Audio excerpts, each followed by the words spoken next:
I was about to finally wash off the ugly makeup and show my true self. It was my 20th birthday, but a loud knock ruined the peace.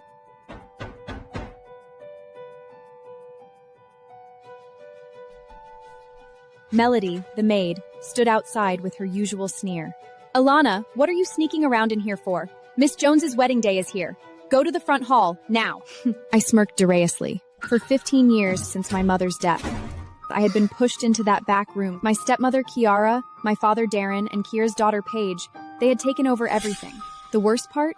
Not even my father treated me the way I deserved. The Jones family's residence looked like a palace, dressed in over-the-top luxury for Paige's big day. Everyone wore elegant outfits, except me. I stood out like a sore thumb in my cheap white t-shirt, ripped jeans, and hideous makeup. "Elliana, I got you a beautiful new dress. Why didn't you wear it?" I didn't bother replying. Instead, I turned to Mr. Reuben Evans and gave a polite nod. "Hello, Mr. Evans."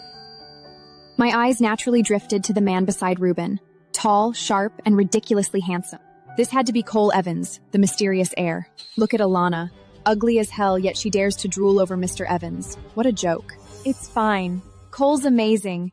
It's only natural that other women like him. What a disgrace! Get out of here! I dragged over a chair and dropped into it casually, right across from Cole. Cole didn't flinch. His face stayed blank, cold as stone. Let's check if we missed any documents. A moment later, one of them froze. Mr. Evans, the system says you're already married. Your wife is listed as Mrs. Elliana Marsh. My eyes went wide. Shock hit me like a slap. I was married? To Cole Evans? But I had no idea how. How can this even be happening? This can't be right. There's got to be an error. The Jones family had thrived off my mother Rita's brilliance, her medical genius, and those rare formulas. But after my mother's passing, the legacy began to wither. They needed this marriage to work. This doesn't make any sense. There has to be a mistake here. The crowd surged towards the laptop. Sure enough, the system showed Cole and me listed as husband and wife. The date went back 2 years, in another nation, Podgen, when I was 18. Darren and Kiara stood frozen. Paige's polished mask cracked right then and there. Care to explain, Cole? I'm just as confused as you are. Cole's head slowly turned toward me, his stare sharp enough to cut glass. I gave a slow blink, shrugged innocently. Beats me. I don't know either. No one had any real reason to doubt me. I'd grown up invisible, tucked away in the back corner, stuck in a storeroom no bigger than a closet. Sort out the truth later. For now, divorce immediately and get Cole married to Paige today. Right. Getting Cole and Paige married takes priority. I'm afraid Cole can't marry Paige. The Evans family has strict traditions. A man can only remarry if his wife has passed away. The one walking down the aisle today has to be Elliana. You can't be serious! Everyone in New Bledsoe knows I'm the one meant to marry into the Evans family! Watching Kiara's and Paige's meltdown was priceless. I could barely hide my amusement. With a sugar-sweet smile, I looked up at Cole. Darling, sorry about all this drama. You bitch! He's mine! How dare you call him that? Quick on my feet, I ducked behind Cole and clutched his shoulders like a shield. Take a breath, Paige. Where are those polished manners you take pride in? As an Evans, I'm expected to uphold my family's traditions. I won't be the one to tear them down. Both Kiara and Paige paled, as if the floor had dropped beneath them. And with that, the switch in brides was sealed for good. I stepped forward without hesitation, slipping into the gown that had been meant for Paige. Nothing about Cole's wedding was subtle. A $100 million gown, laced with diamonds and pearls, was the crown jewel of the ceremony. Paige had fantasized about walking down the aisle in it for as long as she could remember. Kiara and Darren had put together $500 million as a wedding gift, aiming to marry Paige off in a grand spectacle. But in the end, every bit of it went to me.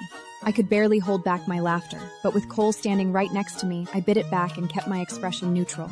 A swarm of reporters buzzed outside the mansion. Instead of feeding the frenzy, Cole avoided the car altogether and flew off with me in a private helicopter. Tears streamed down Paige's face as the helicopter disappeared into the clouds.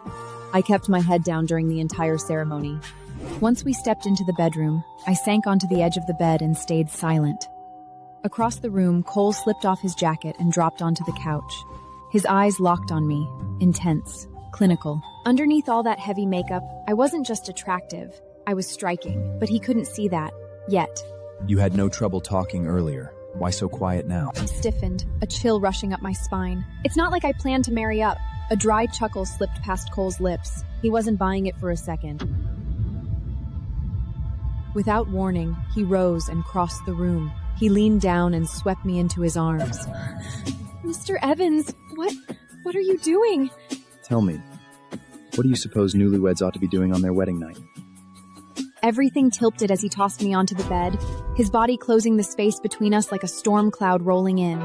With my horrible wig and makeup, could Cole really bring himself to do it? There was no denying it. Cole's looks had reeled me in the moment we met. But when it came to intimacy, I was a dreamer, not a doer. The moment Cole's fingers brushed the edge of my gown, Cole reacted in an instant, his reflexes as sharp as a blade.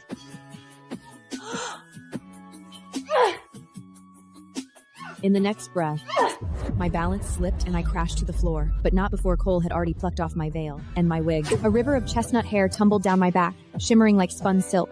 For 15 years, I'd sold the lie. Sickly, fragile, a girl with damaged hair and an unattractive face. And now, thanks to Cole, all of it unraveled in seconds. Cole studied me like a puzzle piece he hadn't expected. Something in his gaze shifted. Deep. Unreadable. His fingers had brushed across my cheek, wiping away a smear of foundation. What peeked through wasn't mangled flesh. It was skin like porcelain. I wasn't just attractive, I was striking. Without the camouflage, my beauty could have easily lit up a room. Could you explain what you were trying to do? I didn't want to give you a lousy experience. No worries. Your face might be a mess, but that body's something else. I'll just switch off the lights and take my time enjoying it. I figured he was joking, until the room went pitch black. He'd actually meant his words. This bastard really has no shame. I bolted for the balcony, but the heavy layers of my wedding gown dragged at my steps. He closed in once more and slammed me down. Have you completely lost it, Cole? We should make some noise. Grandpa planted someone outside to listen in. You asshole! If making noise is so important, then go make it yourself! The muffled footsteps outside finally drifted off down the hall. Honey, you certainly know how to make some noise in the bedroom. Flushed and fuming, I swung for him again. Cole, sensing I'd had enough, lifted his hands in surrender and stepped away. After his shower, Cole slipped into clean pajamas and made himself comfortable, stretched out like he owned the bed. The knot on his pajama top hung loose, exposing just enough of his defined chest to make it feel intentional. For a moment, I was at a loss for words. When we'd first crossed paths, I'd pegged Cole as distant and above it all. But tonight, he was anything but reserved. Honey, come to bed. I blinked, stunned. Was he actually serious about sharing the bed? Well, what do you say we talk for a bit instead? What exactly do you want to discuss? The way you tricked everyone in the Jones family? Or maybe how you mentally braced yourself for marrying someone you can't even stand. Cole's eyes narrowed. Did I really catch on to how much he hated Paige? How about a deal? I'll keep your annoying admirers away from you, and in return, you don't mess with my life. Once we straighten out how we tied the knot, I'm gone. Fair enough? Instead of answering, Cole collapsed onto the bed, shut his eyes like I didn't exist, and flicked the lights off. Fighting back a curse, I trudged toward the sofa, bumping my shin on the edge in the dark.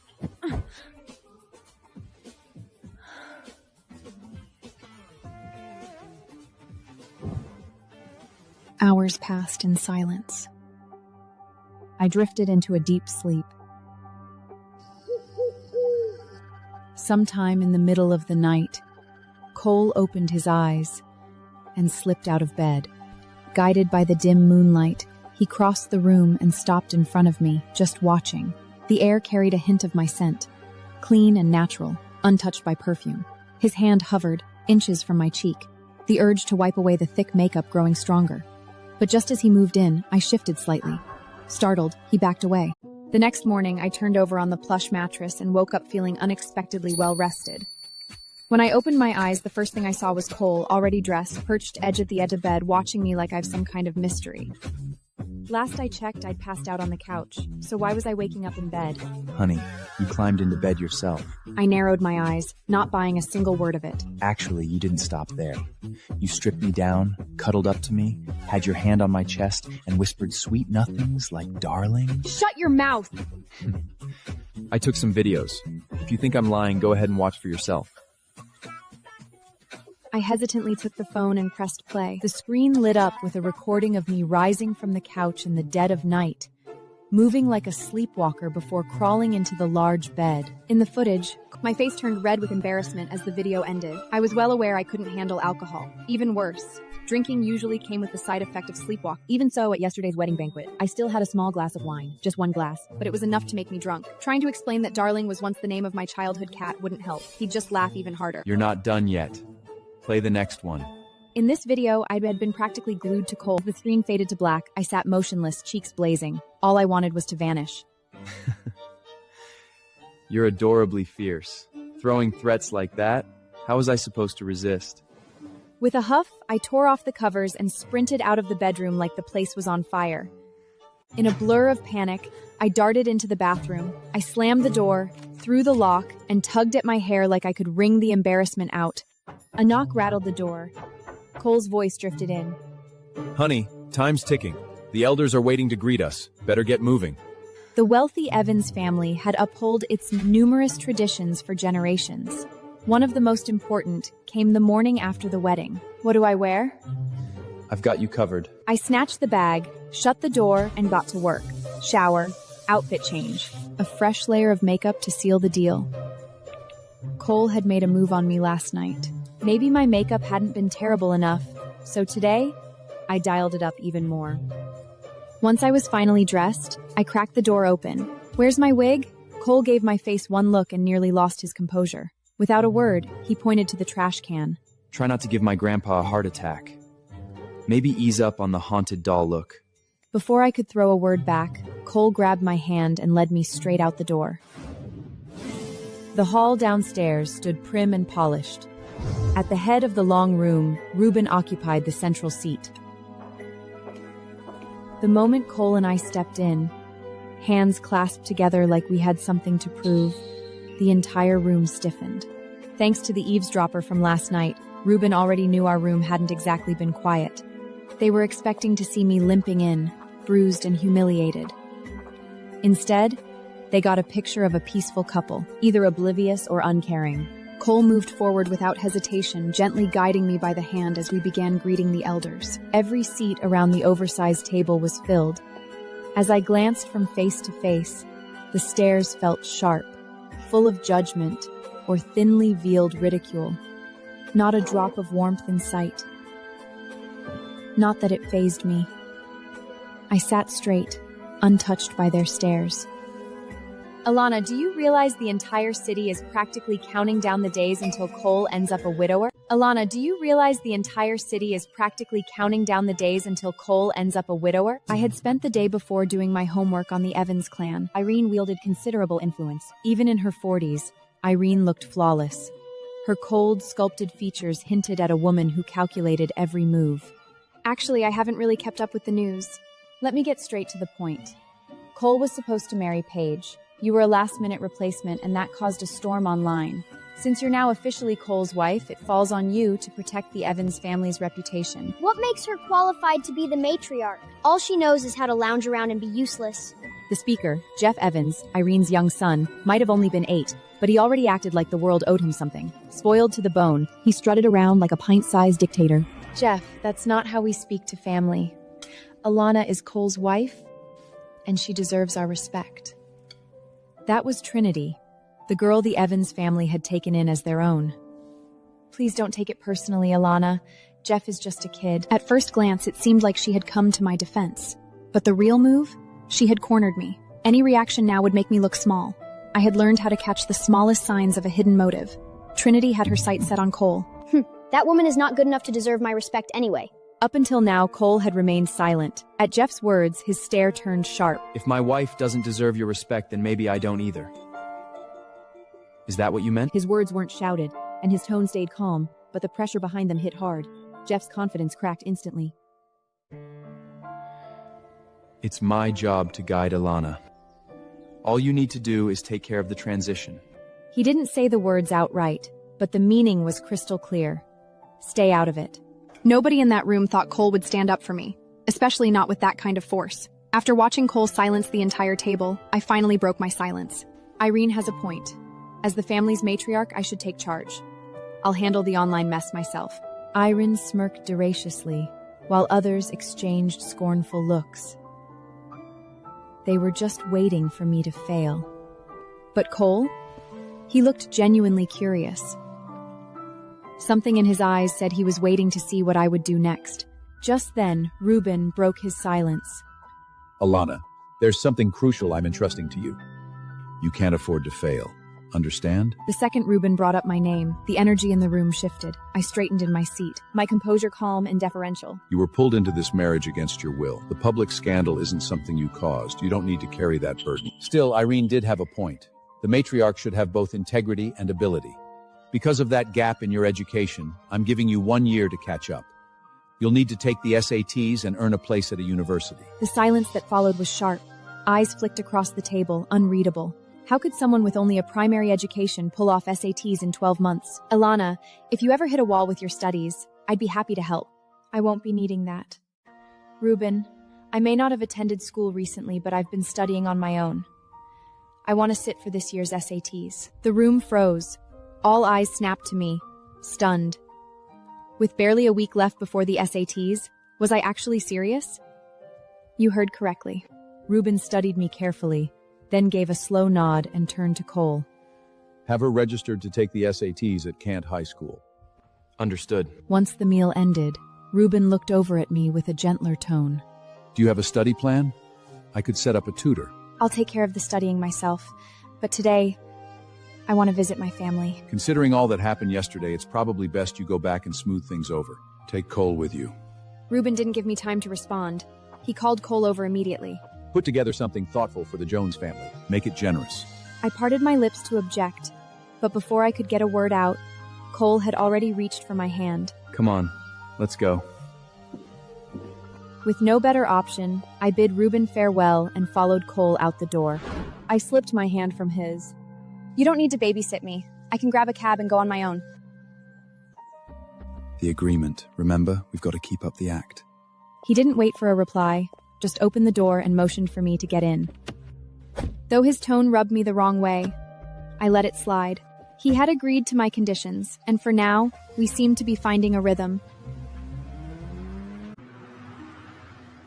Soon, the vehicle eased away from the gates of the Evans estate. Inside the quiet car, the faint scent of Cole's cologne lingered between us.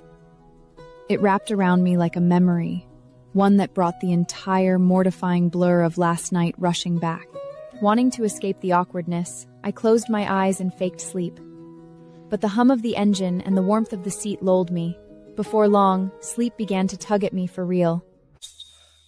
What's running through your mind? You're blushing so much. Cole's words snapped my eyes open, dragging me back to reality. Only then did I notice we weren't moving anymore. The car had stopped. I found myself leaning against him, his hand steady at my waist. Honey, you just begged me for hugs, kisses, and to be lifted into the air like a princess. Want me to do so right here? I was still half asleep when Cole leaned in, lips touched. Just like that, my first kiss was history. We just laid down the rules. Why are you pulling this crap again? Wasn't it your request? I figured you had some big reason, so I played along. I followed his gaze and realized we were already parked outside the Jones family estate. Without a word, Cole handed me his phone. The video showed Cole focused on driving while I dozed against the car window. Then, out of nowhere, I mumbled, "Come here, darling. Give me a kiss and a hug." I stared at the screen, stunned into silence. I wanted to explain I was dreaming of my cat, not Cole, but there was no way he'd believe me. I shoved the phone back at him and climbed out of the car. Call me if you need me. I'll swing by to pick you up later. With that, he sped down the road. I headed toward the Jones family house. Upstairs, Paige had been glued to the window, watching the whole scene. She'd stayed up all night, hoping for the news that I had been murdered and Cole had become single again. But instead of a scandal, she saw Cole personally dropping me off, the two of us looking way too chummy. As Cole's car vanished, Paige's eyes filled with tears, her nails digging into her palm. Paige stormed off in search of Kiara. As she stomped into the living room, I stepped through the front door. Elliana, you two-faced snake! What sick game did you play to hook Cole? Paige, you must have forgotten. I didn't lift a finger, and Cole became my husband. Believe me, I'd love to pull a few tricks, but I just didn't get the chance. And with that, I breezed past Paige and started up the stairs. Oh, and just so you know, Cole and I slept together last night. What can I say? That body, that strength, those skills. Paige, it's a shame you'll never get to experience that. I disappeared around the corner, leaving Paige seething behind me. Upstairs, I could still hear unhinged scream echoing. Smiling, I stepped into the room where my mother's belongings were kept. But the sight before me made my heart sink. My mother, Rita, had been a medical prodigy. Even when she discovered Darren had an affair and an illegitimate daughter, she chose to pour herself into research. Then one night, a fire had torn through the Jones family home. She dragged me to safety, whispered a few final words, and ran back into the flames, never to return. The world had written her off as dead, but I didn't buy it. I knew, deep in my soul, she was still out there somewhere. I was determined to find her, and I'd uncover the truth behind that fire, no matter how long it took. Rita's keepsakes were few, a photograph and a few treasured items. I gathered them with care. Nothing was getting left behind. Meanwhile, downstairs, Paige had found Kiara and burst into tears. Mom, what do I do now? Be patient. Once we capture those compromising photos of Elliana and spread them online, let's see how long the Evans family holds on to those absurd traditions.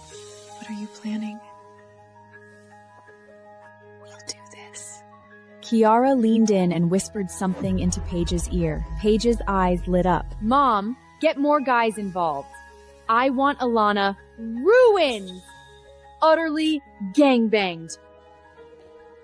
Just then, I walked back down the stairs. Kiara was quick to paste on a warm, sugary smile. Elliana, darling, I reserved a private room at Royal Club. Let's have a family dinner to celebrate your recent marriage. Sounds wonderful.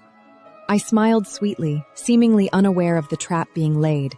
In a tucked-away private room of the Royal Club, Cole lounged on the sofa. Across from him, his three friends, Alan, Merlin, and Manly, gawped at him. Cole, you've been sitting there, not eating, not drinking. Don't tell me that Elliana has you in a depressive slump. Cole, if you're really feeling that down, we'll drink with you until you forget your own name. Cole glanced at them, his look asking why they thought he was down. Is Elliana really that naive? Kiara and Paige were out for her blood yesterday, and now she followed them here? What a dope. Cole, like it or not, she's your wife now. I'm gonna grab her and bring her over. Sit down and mind your own business. Cole's not that guy. If he's staying out of it, he's got a plan. Let's just kick back and see what happens. Fine, I'll check the cameras. I trailed the Jones family into a private room. Elliana, order whatever you want tonight. It's on me. I found it laughably ironic. For 15 years, Darren hadn't given me the time of day. Now, out of the blue, he was playing Dotting Dad. Elliana, have some coffee. I gave a faint smile. Kiara wanted me 6 feet under, yet here she was, playing sweet stepmom. Thanks. You should have some too. Oh, absolutely. This coffee's pretty good. Elliana, go on, drink yours. I smiled and knocked back the coffee in one fluid gulp. Over in the other room, Manly was glued to the surveillance feed. He bolstered upright. Yo, did you see that? Elliana swapped the coffee cups. Slick move. Cole, your plain Jane might have some brains after all. Just then, on the feed, I pressed a hand to my forehead. Feeling woozy. I didn't even finish before face-planting onto the table. Kiara and Paige both smirked, smug as cats with cream. What'd you give her? I spiked her coffee. We're about to send her upstairs with a few guys, snap some juicy photos, and splash them all over the internet. All right. Do it neatly, no loose ends. She's still Mrs. Evans after all. Don't worry, I've got this handled. Soon enough, I was carted off to a private room. I didn't move a muscle, playing the part of a sleeping doll. Only after the soft click of the closing door did I let my eyes flutter open. Whatever lingering hope I'd held onto for Darlin had just been snuffed out. I was done calling him father. The door creaked open again. A group of lecherous men stepped in. This gig's a joke. We're supposed to screw her and snap pictures? That's trauma I'm not getting paid enough for. Shut up. The Jones family's paying 3 times the usual. Suck it up and think of the cash. She's got a decent body at least. Just close your eyes and pretend it's someone else. So this is your plan? Let your wife get dragged through hell just to cut her loose? Heads whipped toward the screen. In a blur of strikes and counterattacks, I floored every man in the room. My movements were sharp, fluid, lethal. What the hell? I thought she was some fragile little flower. With the last leverous man unconscious on the floor, I tilted my head toward the surveillance camera. A flicker of realization crossed my face. I reached into my pocket, pulled out my phone, and started typing fast. Within seconds, the screen in their room went pitch black. No way. The whole footage has been wiped. Without a word, Cole rose to his feet and strode out. I slipped my phone back into my pocket and moved toward the door. I paused to check the peephole. Sure enough, the hallway was crawling with Kiara's guards. They weren't just loitering, they were stationed. I didn't waste a second. I hurried back to the bathroom, pushed the window open, and climbed out without hesitation. Right as I was about to leap down, I went rigid. Standing in the hallway, tall as ever and twice as fury, was Cole. "Why are you here?" Cole didn't bother answering. With a storm brewing behind his eyes, he marched forward, grabbed me by the waist, and plucked me off the windowsill like I weighed nothing. I barely had time to catch my breath before he spun me around and prised my wrist to the wall. What are you doing? 17th floor. Climbing walls like it's some action film. Have you lost your mind? Whatever I do is my own business. You don't get to interfere. We agreed. Your life, my life, separate. I could sense the tension rolling off Cole, his fury almost crackling in the space between us. Before the sentence even finished, Cole silenced me the only... Hold on, are my eyes messing with me, or is Cole actually kissing that plain Jane? Yeah. I didn't see this coming either. against his chest and tried to shove him away. "You're way out of line. Who told you kissing me was okay?" Now tell me, honey, do I have the right to get involved in your business? Back off. You're one step away from pushing me too far. Oh? What's your next move then? Planning to knock me out like you did those losers in the other room? If you want to find out firsthand, I'd be more than willing to demonstrate. No sooner had the words left my lips than I sprang into motion. Right before things could escalate, Manley darted between us, waving his arms like a referee. All right, time out. You're newlyweds, not cage fighters. Let's go cool off with a drink, yeah? Reluctantly, we all headed back to the private room, the tension still crackling in the air. After witnessing everything just now, Manley didn't dare say another bad word about me. As soon as we sat down, Manley jumped to pour me a drink. Here you go. Something to take the edge off. I don't drink. Without a word, Cole reached for the juice, filled a glass, and slid it over to me. I accepted it calmly and took a slow sip. The men across from us froze, speechless. Cole, Mr. Untouchable himself, had just served someone a drink, willingly. So, Elliana, rumor has it you've been stuck in the back room for years. Where'd you learn to fight like that? Self-taught? Without a word, Merlin tilted back his glass and emptied it in a single swallow. The next moment, he snapped his wrist and the wine glass flew through the air, aimed directly at my face. At inches from my skin, a hand cut through the air and caught the glass mid-flight. Cole had moved first. Always did. What the hell was that? Take it easy. Ms. Marsh fights like someone who's seen combat. I wanted to test the truth. You really expect me to buy that garbage? Cole, she's dangerous. My instincts don't lie. That marriage of yours was suspicious from day one. And let's not overlook what happened to your father. After Merlin's words, Cole's temper cooled a bit, but he didn't take Merlin's advice. His voice stayed steady, unyielding. That's the last time. With that, Cole grabbed my hand and strode off. Cole's always marched to his own beat. He'll sort it out his way. I don't know, guys. I'm kind of digging this. Haven't you noticed? Cole's finally got some spark back. I'm dying to figure out her deal. Outside the room, I yanked my hand free. Enough. We need to talk. What was that kiss about?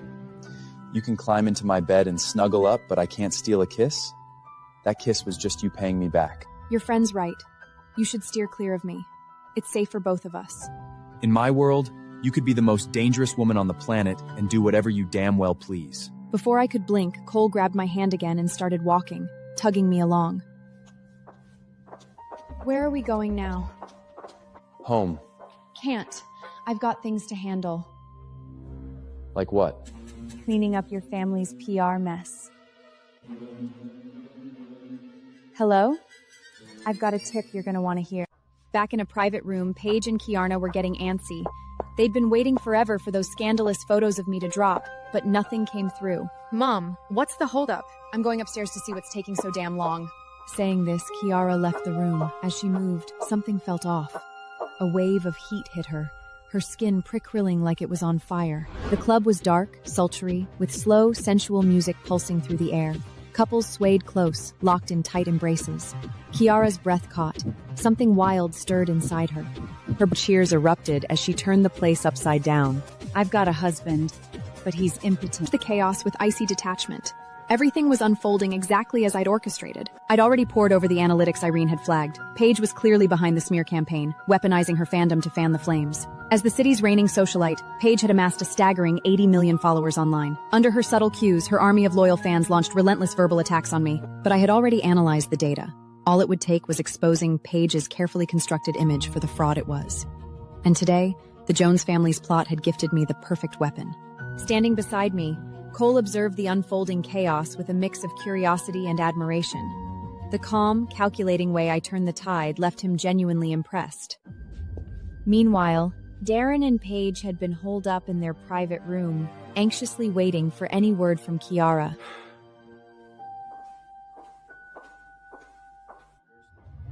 Out in the hallway, they ran into a few familiar CEOs.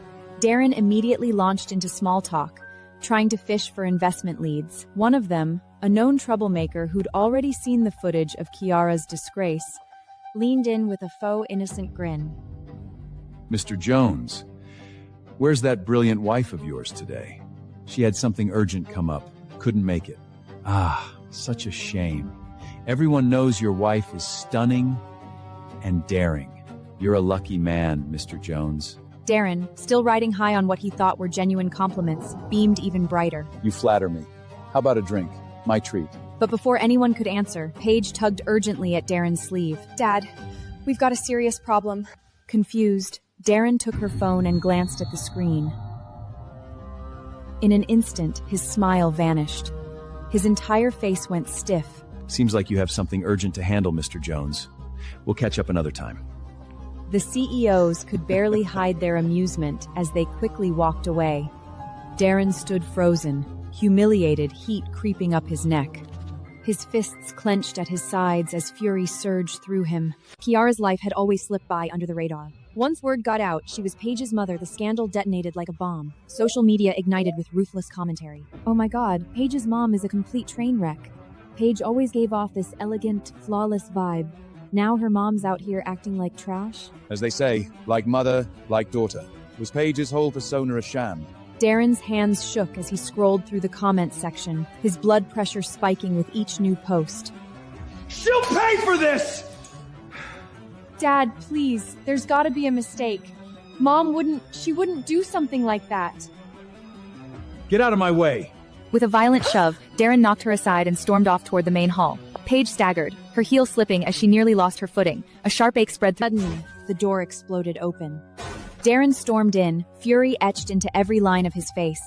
Without answering, Darren couldn't hear her. Reason had long since drowned beneath the tidal wave of rage. Around them, the spectators stood frozen, morbidly entertained by the chaos unfolding before them. It wasn't until Paige's call lit up Darren's screen that a sliver of rationality pierced through his fury.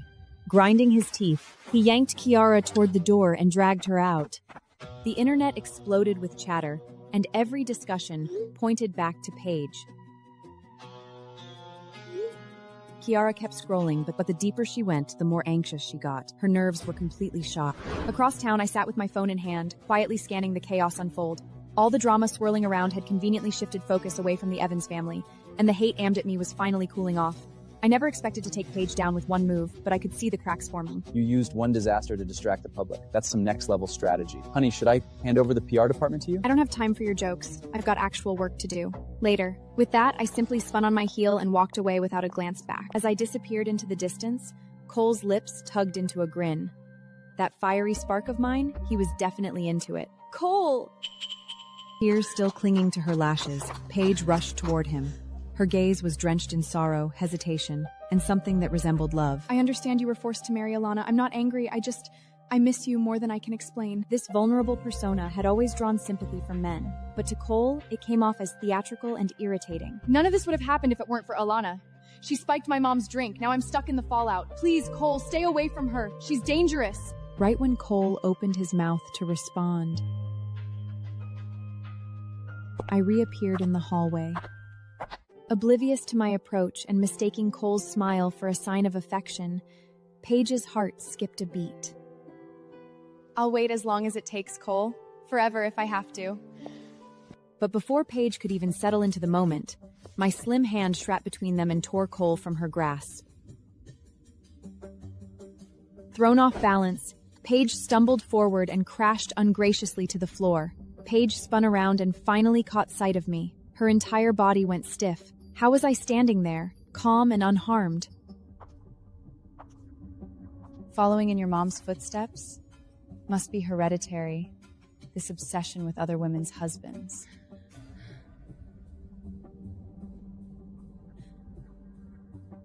You! How dare you!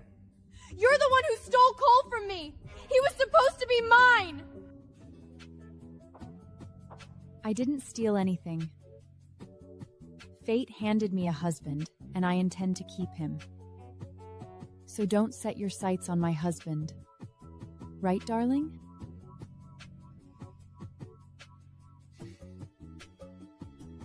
Yeah.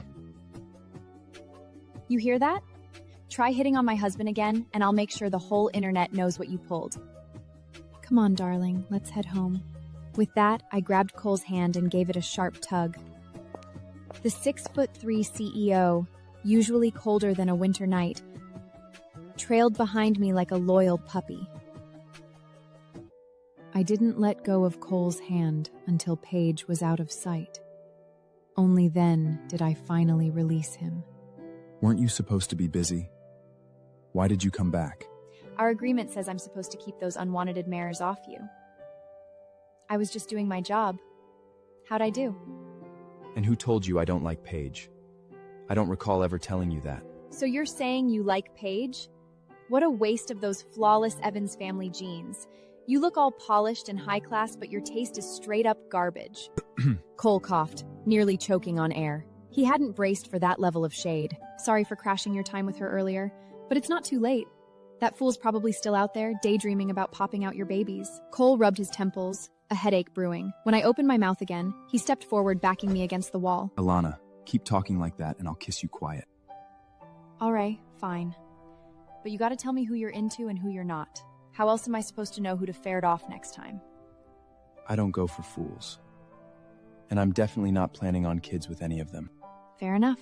For a second, we just stared at each other, and then burst out laughing at how absurd the whole exchange was. Heard a kiss can cut through awkwardness. Want to test it?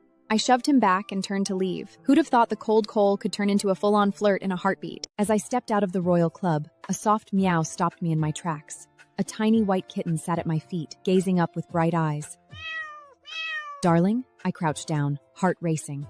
After a close look, I was sure it was the kitten I'd lost over a year ago. Darling had been a gift from my best friend Ada. We'd been inseparable until Paige, eaten up with jealousy, dumped Darling somewhere far off. I'd sobbed my heart out over it. Seeing Darling alive and well, tears welled in my eyes. I scooped up the kitten, hugging it tight. Darling, I'm never letting you go again. Never. Cole stood nearby, watching quietly, his expression unreadable.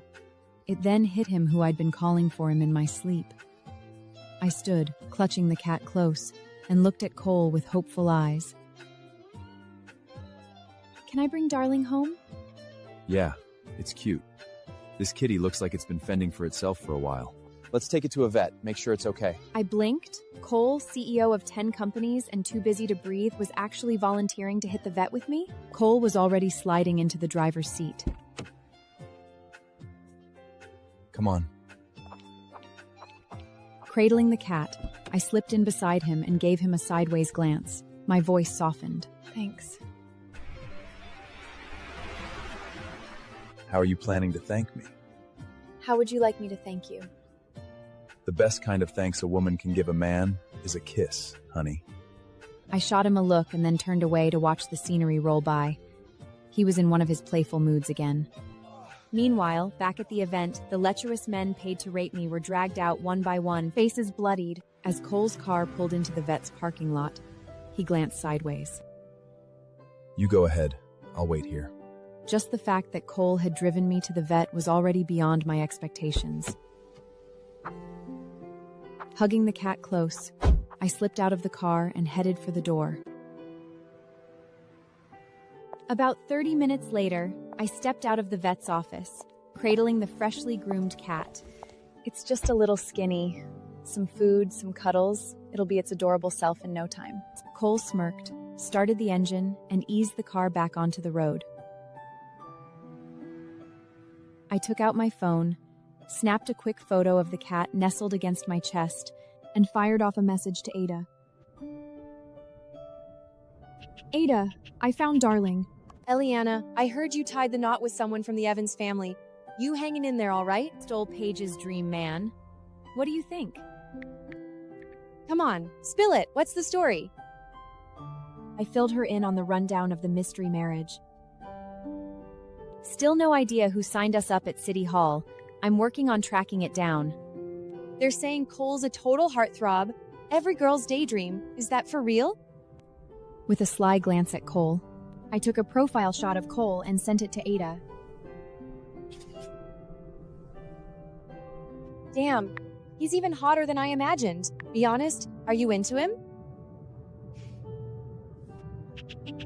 Yep. Did you shoot your shot yet? Not even close. Why? You think you're not his type or something? Apparently, he's into ugly women. With my terrible makeup, I am far from attractive. But he keeps sneaking in hugs, stealing kisses. Honestly, I'm convinced he's got a few screws loose. Before Ada could fire back, Call's voice cut in. Honey, I noted you snap secret pecs and side-eye me like I'm the main course. Who are you chatting with, huh? As he spoke, he reached for my phone, a mischievous glint in his eye. I swiftly pulled my phone out of Cole's reach, clutching it to my chest like a lifeline. But the damage was done. Ada's voice message started playing loud and clear. No way, Elliana. Did Cole steal your first kiss? Mortified, I froze. My cheeks went up in flames as the words hung in the air. Whoops. Didn't mean to rob you of your first kiss. If you think it's unfair, go ahead and reclaim it. I'd rather dump a mug of steaming coffee on you. Cole threw his head back and laughed, completely unbothered. By the time we pulled into the Evans family's estate, Cole's phone was ringing. He stepped aside to answer, leaving me to walk into the mansion with the cat curled in my arms. Thank God we didn't let Paige marry into the Evans family. Sure, Cole marrying Elliana might seem like a stouncrade, but it's actually a blessing in disguise. When I entered the room with the cat, Irene's expression shifted, her eyes glinting with satisfaction.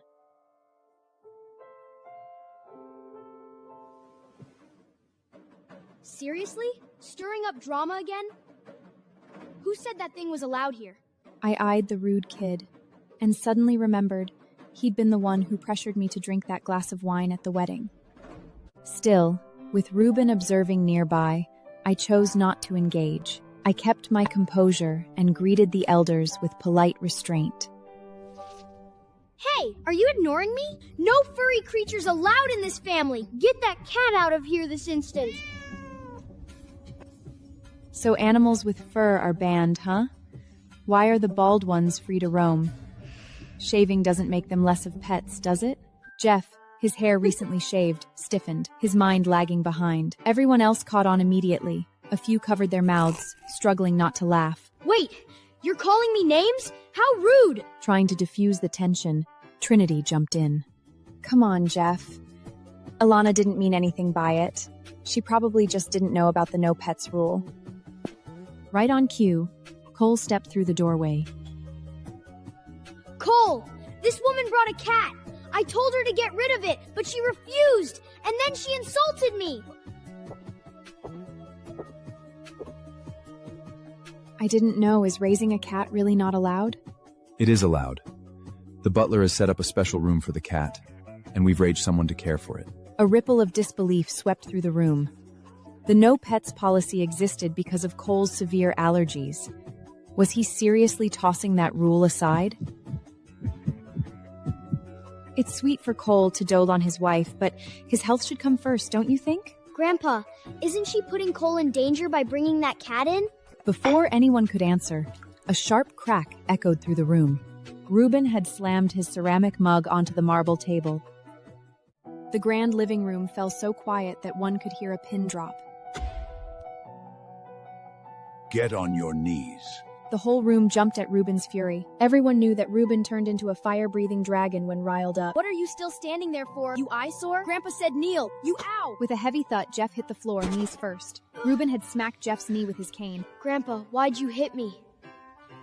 I asked you to kneel. I didn't do anything wrong. Elliana is Cole's wife, the lady of this house. Disrespecting her isn't just rude, it's disgraceful. You kneel too! Bertram. Dad said kneel, Irene. Do it. With clenched teeth and burning cheeks, Irene dropped beside Jeff, the humiliation crashing down on her. Jeff's insolence is a direct result of your spoiling, Irene. You're both grounded for 3 days. Understood. Fine, I'll take the hit for disrespecting Elliana, but she broke the no pet rule. That's gotta count for something. If pets are a problem, Elliana and I can just move out. No need to stir the pot. At these words, everyone froze. Jeff shut up instantly. You little brat. Cole's the family lead. If he wants to let Elliana have a pet, he has every right. But Cole's allergic to pet fur. He's a grown man. He doesn't need some snot-nosed kid fussing over his health. So, can I get a pet too? One pet is more than enough for this house. Jeff's shoulders slumped in defeat. So much for that dream. Across the room, a few exchanged looks. Reuben's bias was loud and clear. He'd do anything to keep Cole content. I was enjoying the sweet perks of being Cole's wife. I had to stifle my laughter. After a quick farewell to Reuben, Cole took my hand and led me upstairs. Once we were upstairs, I peeked at Cole. He'd let me keep the cat even though it made him sneeze. My heart melted a little. Thank you. How exactly do you plan on thanking me? Really? Wary of another kiss request, I yanked my hand back. No kissing. But I've got a present for you. From my shoulder bag, I carefully drew out a small object and extended my open hand toward Cole. Resting in my palm was a delicate sanchi. Its simple cloth stitched by hand and decorated with tiny, ornate flowers. I brought this for you. You made this? I did. So what's the plan here? You want me to carry it around and miss you every second I smell it? It's meant to help with allergies. If you keep it on you, the pet fur won't bother you. You let me keep my cat? I figured it's the least I could do. Without a word, Cole gave a small nod and slipped the sandshudge into the inner pocket of his suit. I'm heading out on a business trip tonight. Not sure when I'll be back. If anything gets too much, just call me. Where to? Valand. I'm meeting with Dr. Elliana Atkinson.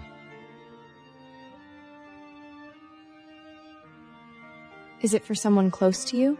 2 years ago, Jeff pulled a reckless stunt that ended with the Henderson family's third daughter falling from the second floor. She's been unable to stand since. Things have only gotten worse. We've brought in every top specialist, but none could fix it. If she dies, there's no repairing what's left between our families. Right now, everything depends on Dr. Atkinson. I've spent a long time trying to locate her, but she's a master at keeping her location secret. After Cole's words sank in, I gently bit my lip, torn over whether I should admit that I was Elliana Atkinson. A beat later, I chose silence. My secret wasn't ready to surface. Not yet. Safe travels. Before leaving, Cole reached out, gave my hair a light, unexpected pad, and walked out without a word. With my cat nestled in my arms, I moved to the tall window and watched his car disappear into the distance, a faint unease blooming quietly inside me. Our marriage might have been strange, and our time together short, but he had shown me more warmth than anyone had since my mother died. After Cole left, I had dinner alone with the Evans family. Irene and Jeff were still confined to their rooms. No one dared cause trouble under Reuben's watchful eye. After dinner, I finally had the chance to scrub off the heavy makeup. I stepped out of the bathroom wearing only a thin towel, drying my damp hair. A tall silhouette stood silently in the room. A startled gasp escaped me. Most women would cover their bodies, but I reacted differently. My hands flew to hide my face instead. The towel was already short, barely covering my thighs. Cole hadn't expected this sight. For a moment, he just stood there, stunned. Without the layers of garish makeup, my complexion was flawless. Even with half my face hidden, I was breathtaking. Honey, you seem so eager. Wouldn't it be wrong of me to leave you disappointed? He lowered his head toward mine. Stop right there! This isn't what it looks like. I'm not trying to seduce you, I swear. The agreement, huh? Yet last night you climbed into my bed. Tonight, perfect timing again, you're wrapped in a single towel, and now you claim it's not what it looks like?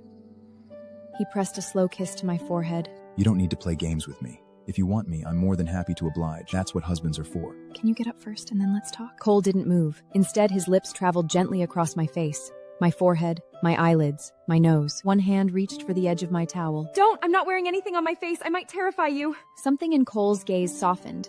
He didn't let me go without a tease, though. His palm landed with a playful smack on my partially exposed bottom. I bolted for the bathroom, heat surging to my cheeks. In record time, I threw on a loose nightgown and slapped together a rushed layer of makeup. Storming out of the bathroom, I shot Cole a glare sharp enough to cut glass. I thought you were flying out. Why are you back here suddenly? Well, somehow I sensed your burning excitement calling me back. So here I am. Cut the nonsense and talk straight.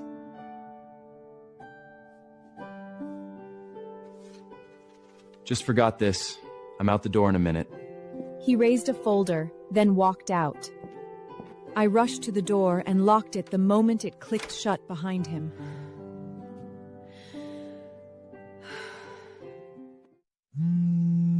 My phone buzzed abruptly. Darren's voice came through, sharp and furious. Elliana, who told you it was okay to take your mother's things? And why would I need your approval to touch my own mother's things? Those things carry my memories. Bring them back, now! Darren, have you forgotten how you tossed your vows aside and paraded your mistress around like royalty? Don't insult my mother's memory. Darren fell silent. If you're refusing to hand over her things, then there's something else you must agree to. And what exactly would that be? I want the $500 million back. The money I gave you.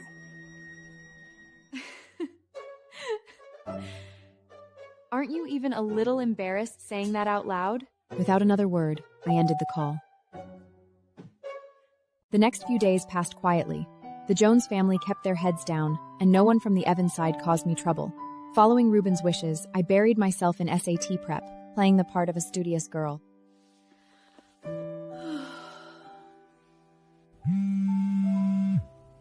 On the evening of the third day, I received a call that completely shocked me. Hi, Elliana. Paige sounded like sunshine, as if she hadn't been embroiled in scandal just days ago. So, Paige, what's this call really about? I wanted to let you know my engagement party with Raylan is tomorrow. You and Cole are invited, of course. Raylan Hudson had once been my fiancé. After my mother's death, Raylan wanted nothing to do with me. He called me ugly and threw himself at Paige. Paige had never genuinely returned his interest. She just strung him along to humiliate me. Now she was finally accepting him. It wasn't love, it was revenge.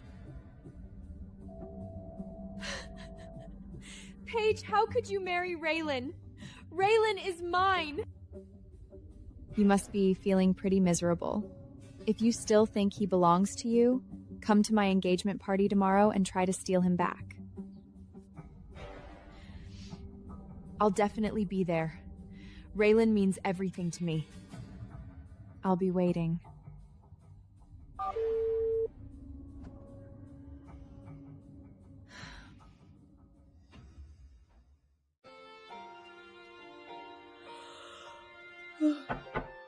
Right after ending the call with Paige, a knock came at my door. The butler, Paulina, handed me an invitation. The event was scheduled at Ublenta Hotel, which I happened to secretly own. A playful idea crossed my mind. Since I was the mysterious owner, should I give Paige an unforgettable surprise? I was up early the next morning, already washed and in my ugly makeup.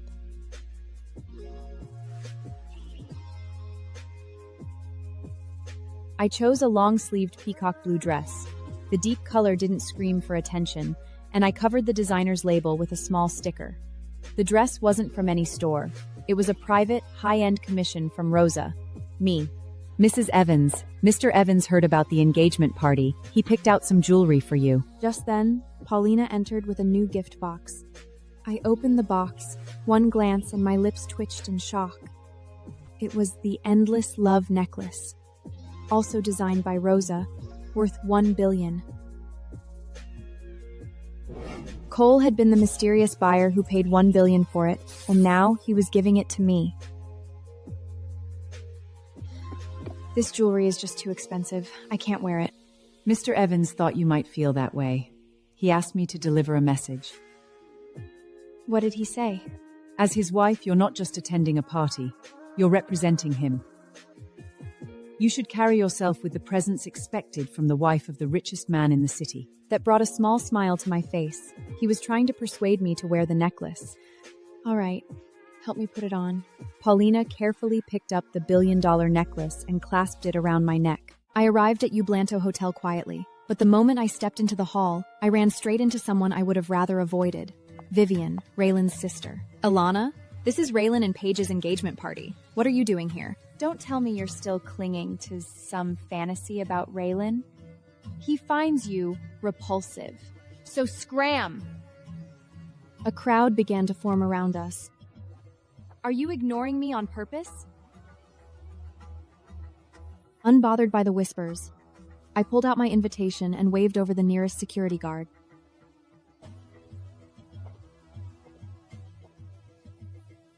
I was invited. So why is there a watchdog yapping at me? Elliana, you despicable woman! Vivian raised her hand to slap me. Miss Hudson, please calm down. This is their engagement party. Please don't cause a scene. Just then, Paige walked in on Raylan's arm. All eyes turned to them. Paige was radiant in a flowing white gown, a diamond crown on her head. Raylan looked every bit the gentleman in a crisp white suit. Have you seen Paige's dress? It's a custom piece from Emily's newest collection worth $500,000. Rayan bought it for her. The hair accessories, earrings, and necklace, all designed by Emily too. Together they cost $30 million. Elliana, didn't you marry the richest man? So why do you look so ordinary? Is life really so bad in the Evans family? Whispers of judgment rippled through the crowd. Seems like the rumors are true. Elliana has no real standing in the Evans family. Paige is the real winner here, adored by Rayland and living like a queen. Elliana, thank you for coming. Rayan's been spoiling me so much. He picked everything for me, from the venue to the gown and even my jewelry. I couldn't be happier. Paige, isn't it a little eager to get engaged to Raylan when the engagement between him and I still exists? Paige invited you out of kindness. I only tolerate your presence for her sake. Think twice before you make a scene, or you'll regret it. He wrapped his arm around Paige like he was shielding her from something dangerous. $2 million. Rayan is so good to me. All eyes darted to my empty hands. The judgment in their gazes lingered.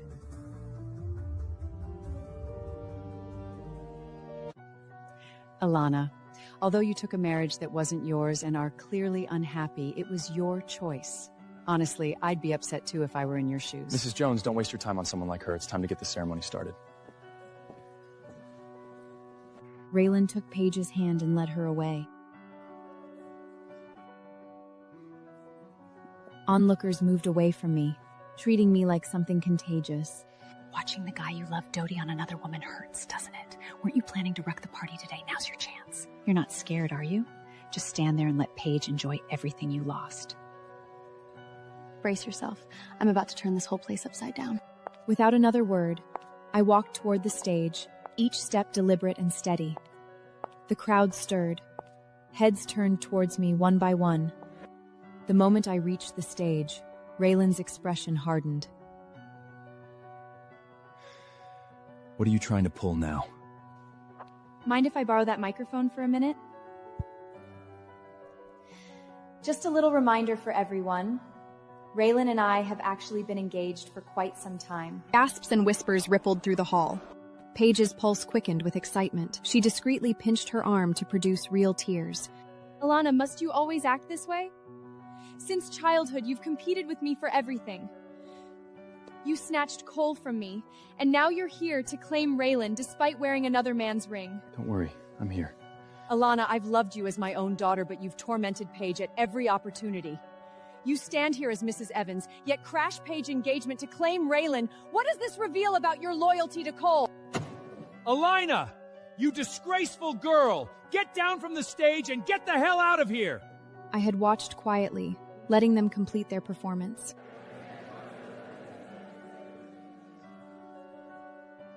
I never claimed I came to snatch anyone. Why are you all thrusting this accusation upon me? But you commandeered the stage and announced your connection with Raylan at my engagement party. I truly didn't come to disrupt your celebration. I came to announce something important. Security! Remove this contemptible woman at once! At that moment, Raylan's grandfather, Leonard, appeared. He raised one hand, and the room fell silent. Speak your mind freely, child. I stand behind you. Grandpa? Shock transformed Raylan's face. He'd never understood his grandfather's inexplicable affection for me. I nodded respectfully to Leonard.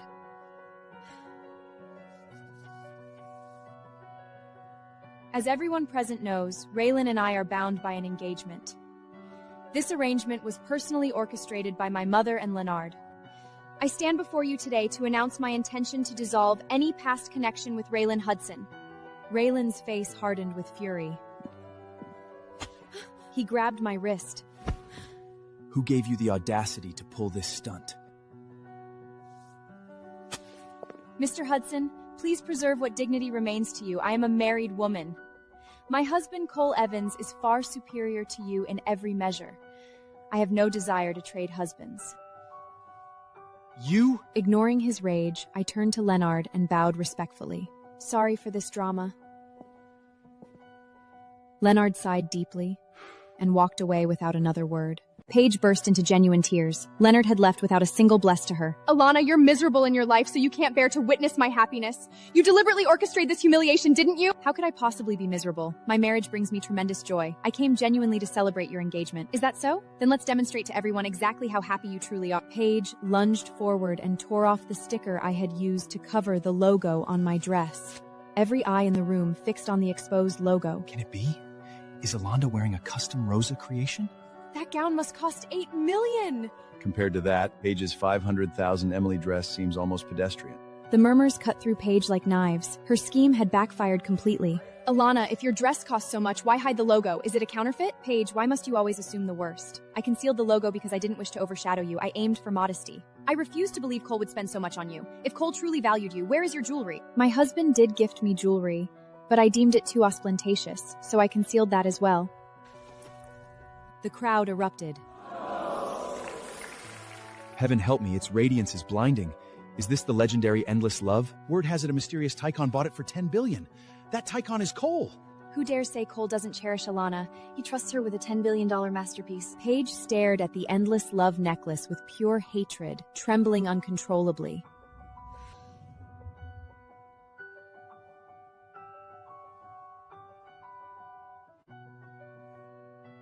Alana, you stole Endless Love as well, didn't you? To humiliate me at my engagement party, you'd risk Cole's wrath? Paige, I had Endless Love carefully concealed. You exposed it yourself trying to shame me. Haven't you engineered your own humiliation? You could have chosen not to wear Endless Love at all! My husband insisted I wear it. How could I refuse? Elliana, drop this charade. If Cole truly treasures you so dearly, why isn't he at your side today? I was about to explain that Cole was on a business trip when a commanding voice rang out from the entrance. My head snapped up. That tall, magnetic figure stood before me. The crowd turned as one. Gasps filled the air. Cole's striking looks and commanding presence instantly overshadowed Raylan.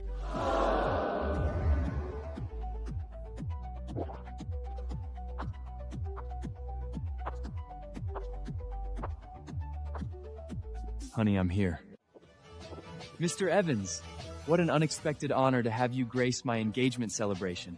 Mr. Hudson, save your pleasantries. I haven't come for the engagement festivities. I'm here for my wife. Raylan's expression froze. All eyes turned to me.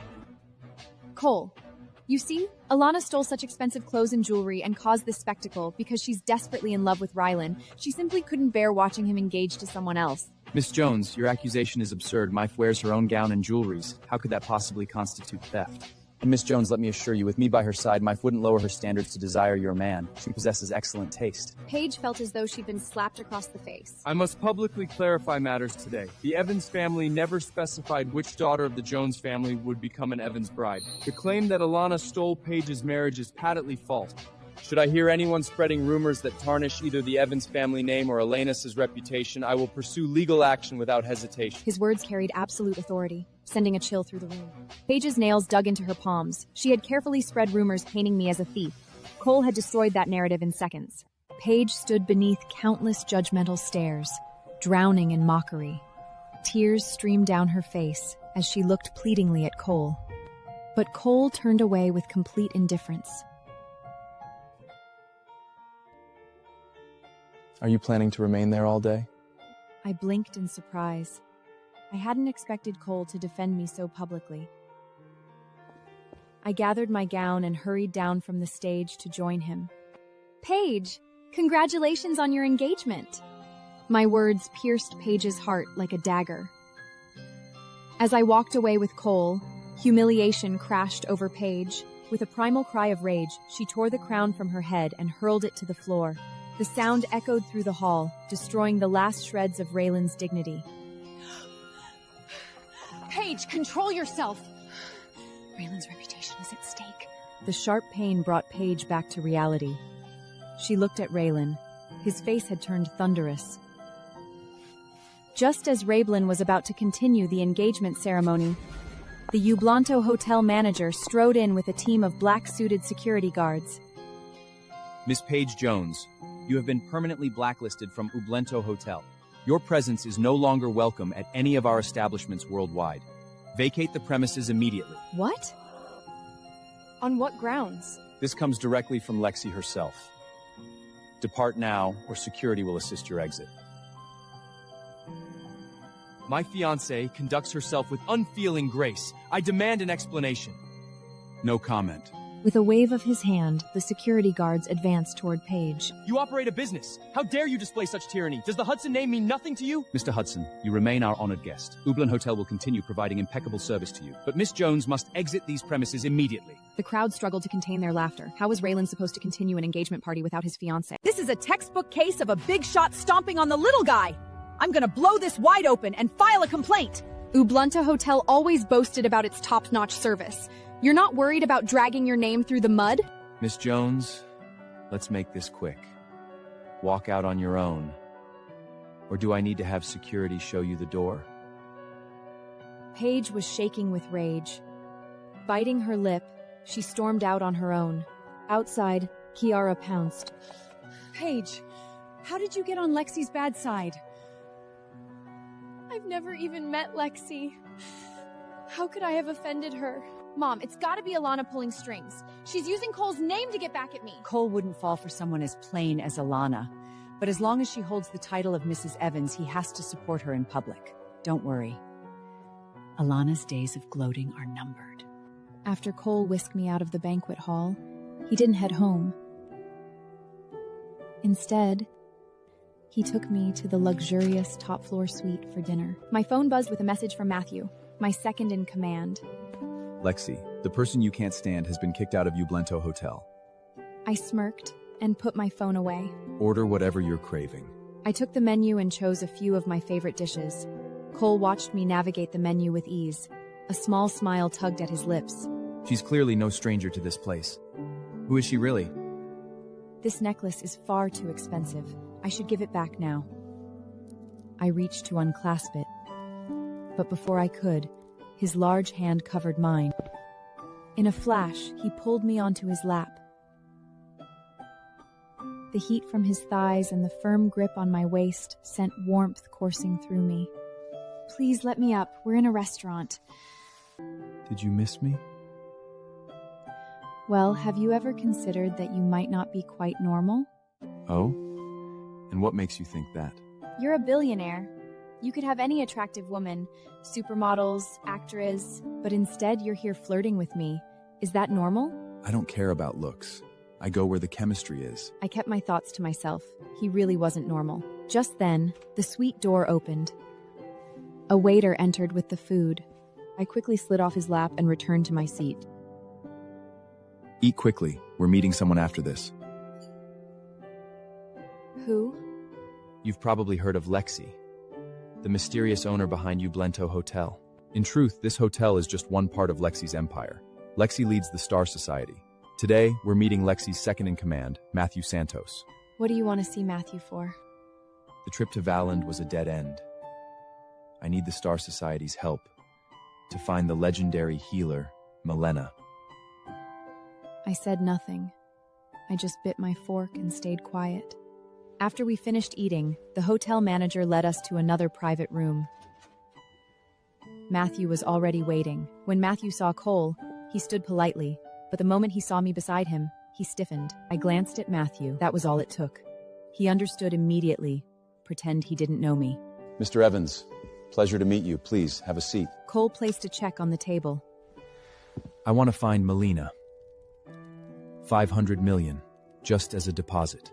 If you take the job, you can name your price. No limits. Matthew stared at the check, tempted, but he couldn't decide because I was involved. He found the situation hilarious. Mr. Evans, I'll need to check with Lexi first. You must understand, Melina's whereabouts are an incredibly guarded secret. If the Star Society takes this on, it would require Lexi's direct involvement. Then, can you arrange for me to meet Lexi? I'm afraid that won't be easy. Lexi doesn't meet with outsiders. Then please pass along a message for me. If Lexi is open to meeting, I'd be glad to get acquainted. Understood. I'll deliver your message. I appreciate it, Mr. Santos. I'll take my leave. Cole took my hand and led me out. Do you really want to be friends with Lexi? I do. Why?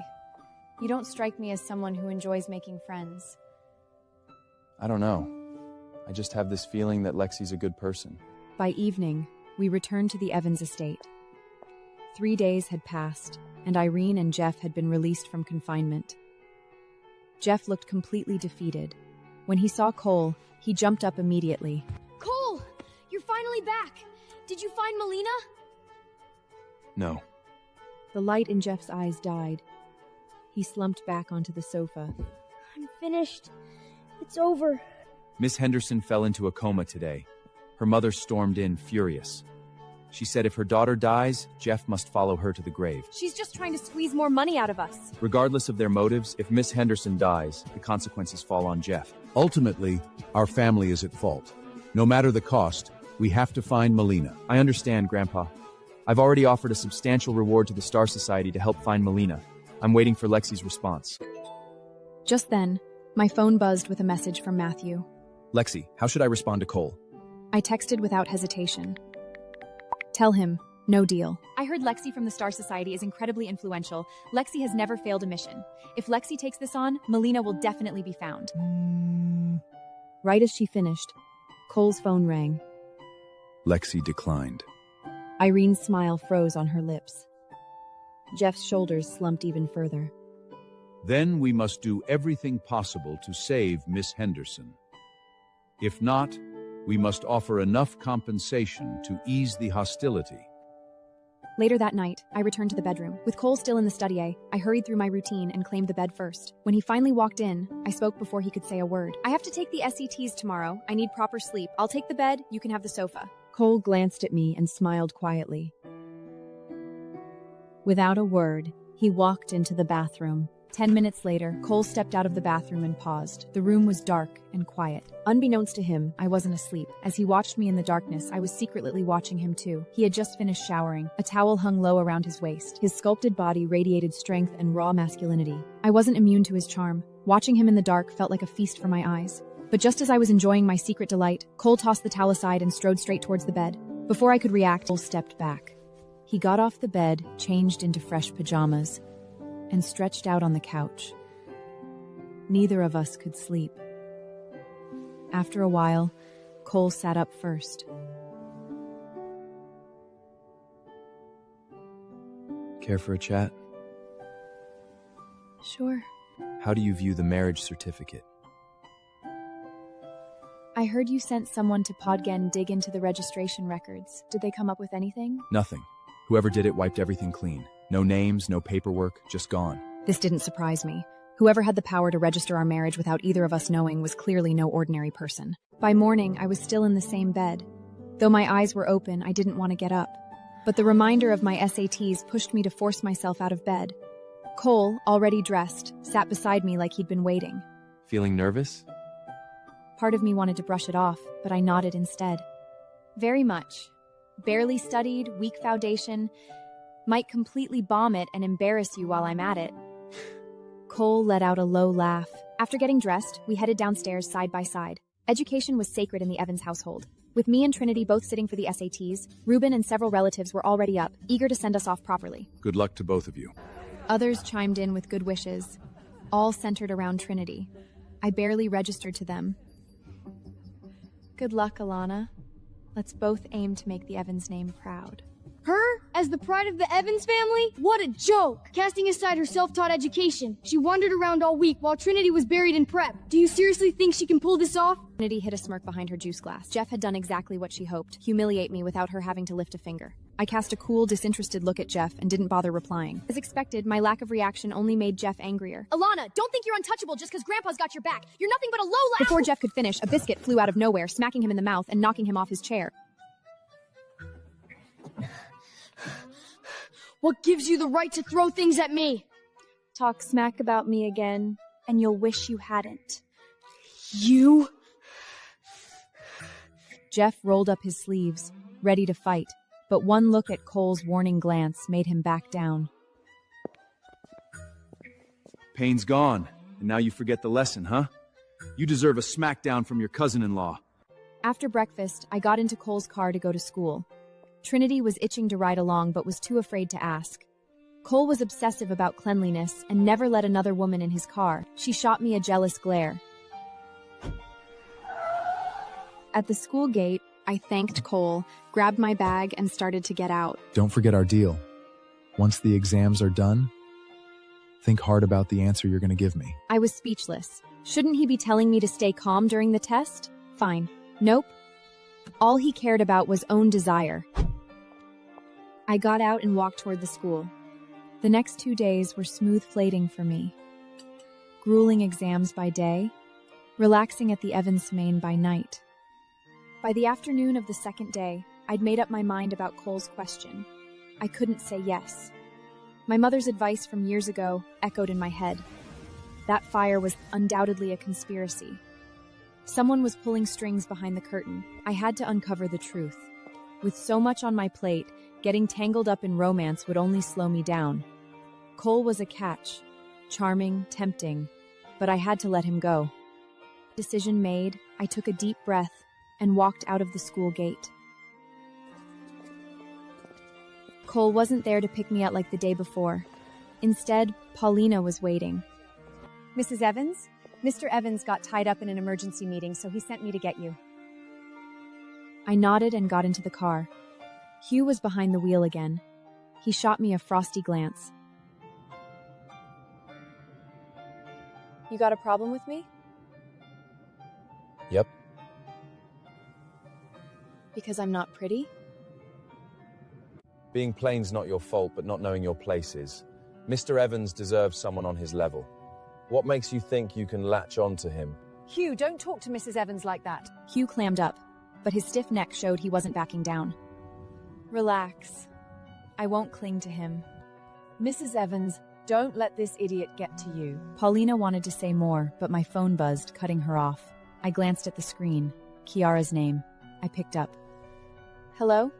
Elliana, think you can overshadow Paige with just an empty title? Keep dreaming. Paige has made a powerful comeback, and she's unstoppable. Get ready to crash and burn. This time, you're going down for good. With that, Kiara hung up. Curious, I opened Paige's social media. She had done something that had the whole city buzzing.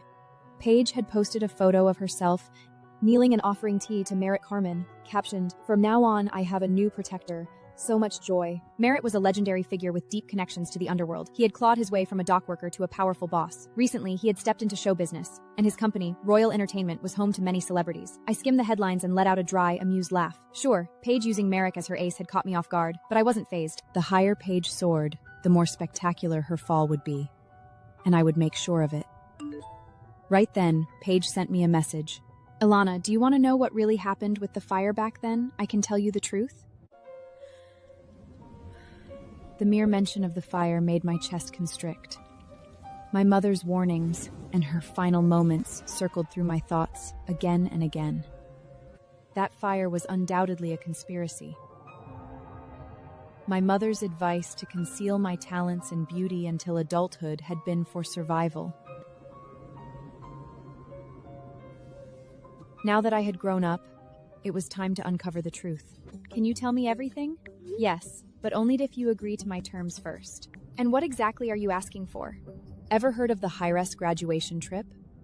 Royal Entertainment's pouring cash into it, and I want you on the cast list. I didn't need a second to decode Paige's angle. This was a setup, clear as day. Paige was riding a wave of popularity. The heiress's graduation trip was her grand entrance into showbiz. Inviting me wasn't an olive branch. It was a setup. Elliana, don't overthink it. I just want to clear up the misunderstandings between us. Like it or not, we're still family. I'm in a good place now, and I'm ready to let go of what happened before. We're both in the public eye now. The internet's a mess. We need to use this show to rewrite that narrative. As I read the messages, I could practically see Paige pacing. My rejection would make her spiral. She and Kiara had laid a path full of traps, dangling the truth about the fire like bait. All right then, I would go along with their little game. Sure. I had already been considering a move into the entertainment industry. Great! Can't wait to have you on set.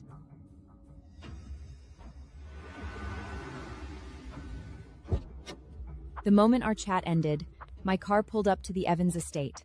I stepped out and walked into the living room.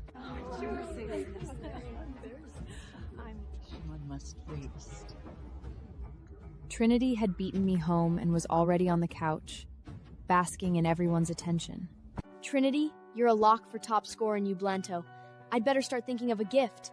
Jeff, don't say that. The results haven't been released yet. Of course, there's always a chance Elliana outshined me. Her?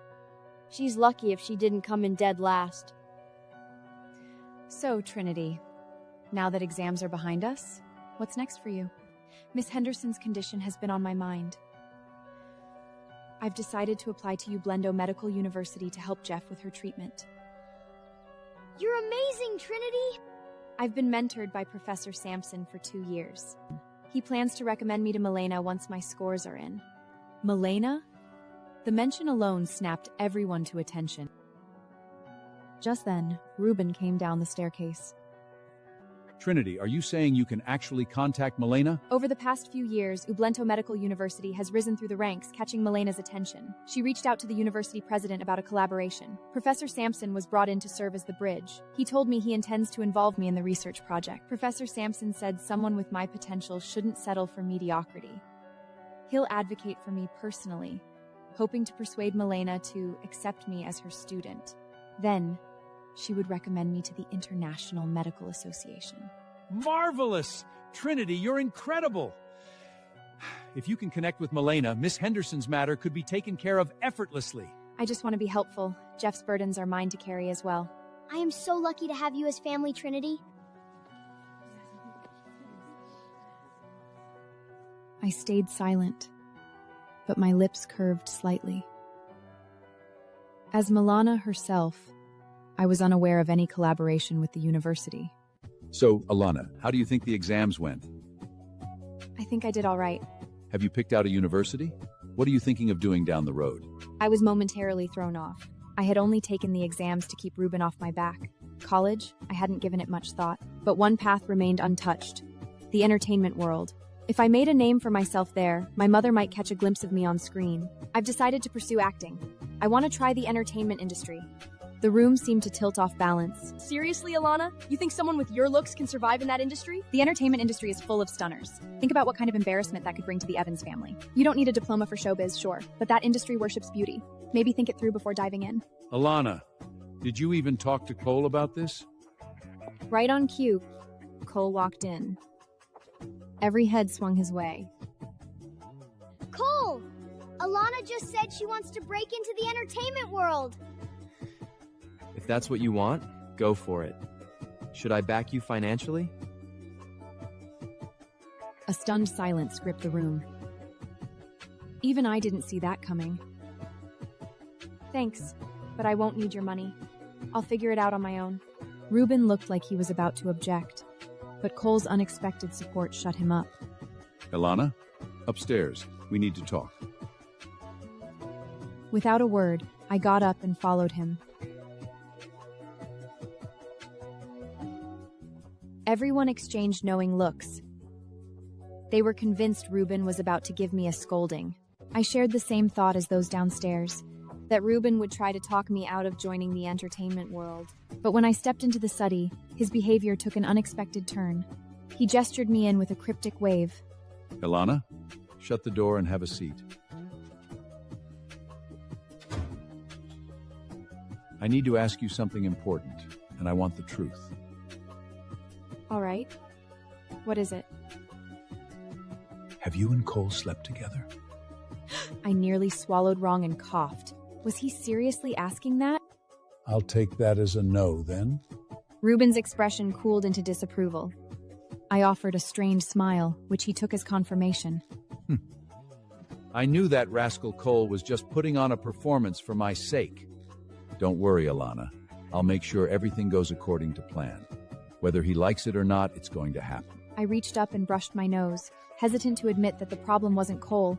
It was my own unwillingness. But you can't expect me to do all the work. You've got to step up. Cole's a proud, hard-headed guy. You'll have to make him look past the surface and recognize what makes you special. And once you give him a child, he won't stray an inch. I stayed silent, offering no opinion, only lowering my head as I listened. You got all that, right? I got it, Reuben. Good girl. You can go now. I'll handle everything tonight. I didn't know what he intended to handle, but I stood quickly and slipped out. Back in my room, I shut the door. Downstairs, everyone expected me to come down in tears, but the one summoned next was Cole. Grandpa, did Elliana do something to upset you? Elliana, that sweet girl? You're the one who's got me fuming. Me? What did I do?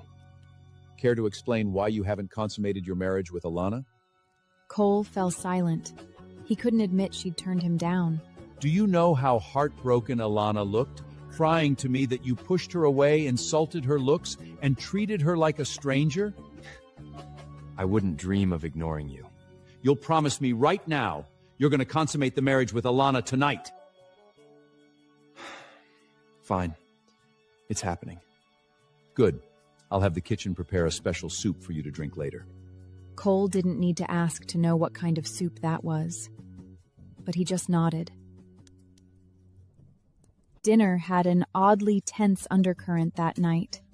Everyone had expected me to look rattled, but I appeared calm. Cole acted no different than usual. The older family members exchanged knowing looks at the bowl of soup. They understood its meaning all too well. Everyone realized he hadn't touched me on our wedding night. Sympathetic glances were cast at Cole. How could any man willingly be tied to someone the world saw as ugly as me? All eyes flicked to Cole, waiting for his response. If he flatly refused, Reuben couldn't do anything about it. Trinity bit her lip, dreading that Cole might actually drink the soup. And then Cole did. He lifted the bowl and drained every last drop without flinching. Shock painted every face in the room. Trinity nearly bit through her lip. Cole drinking the soup meant he accepted me as his wife to stay in the Evans household, but Reuben sat with quiet triumph.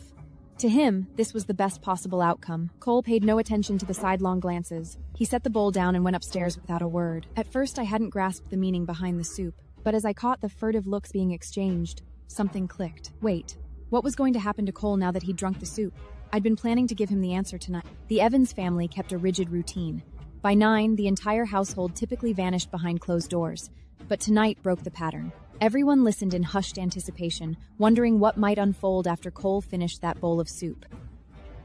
Cole had an urgent video conference after dinner. By the end of it, a strange heat had crept through his body.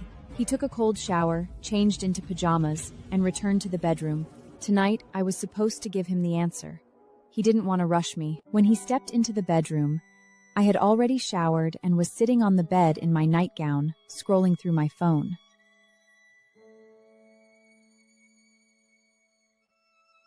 The moment I looked up, his composure shattered.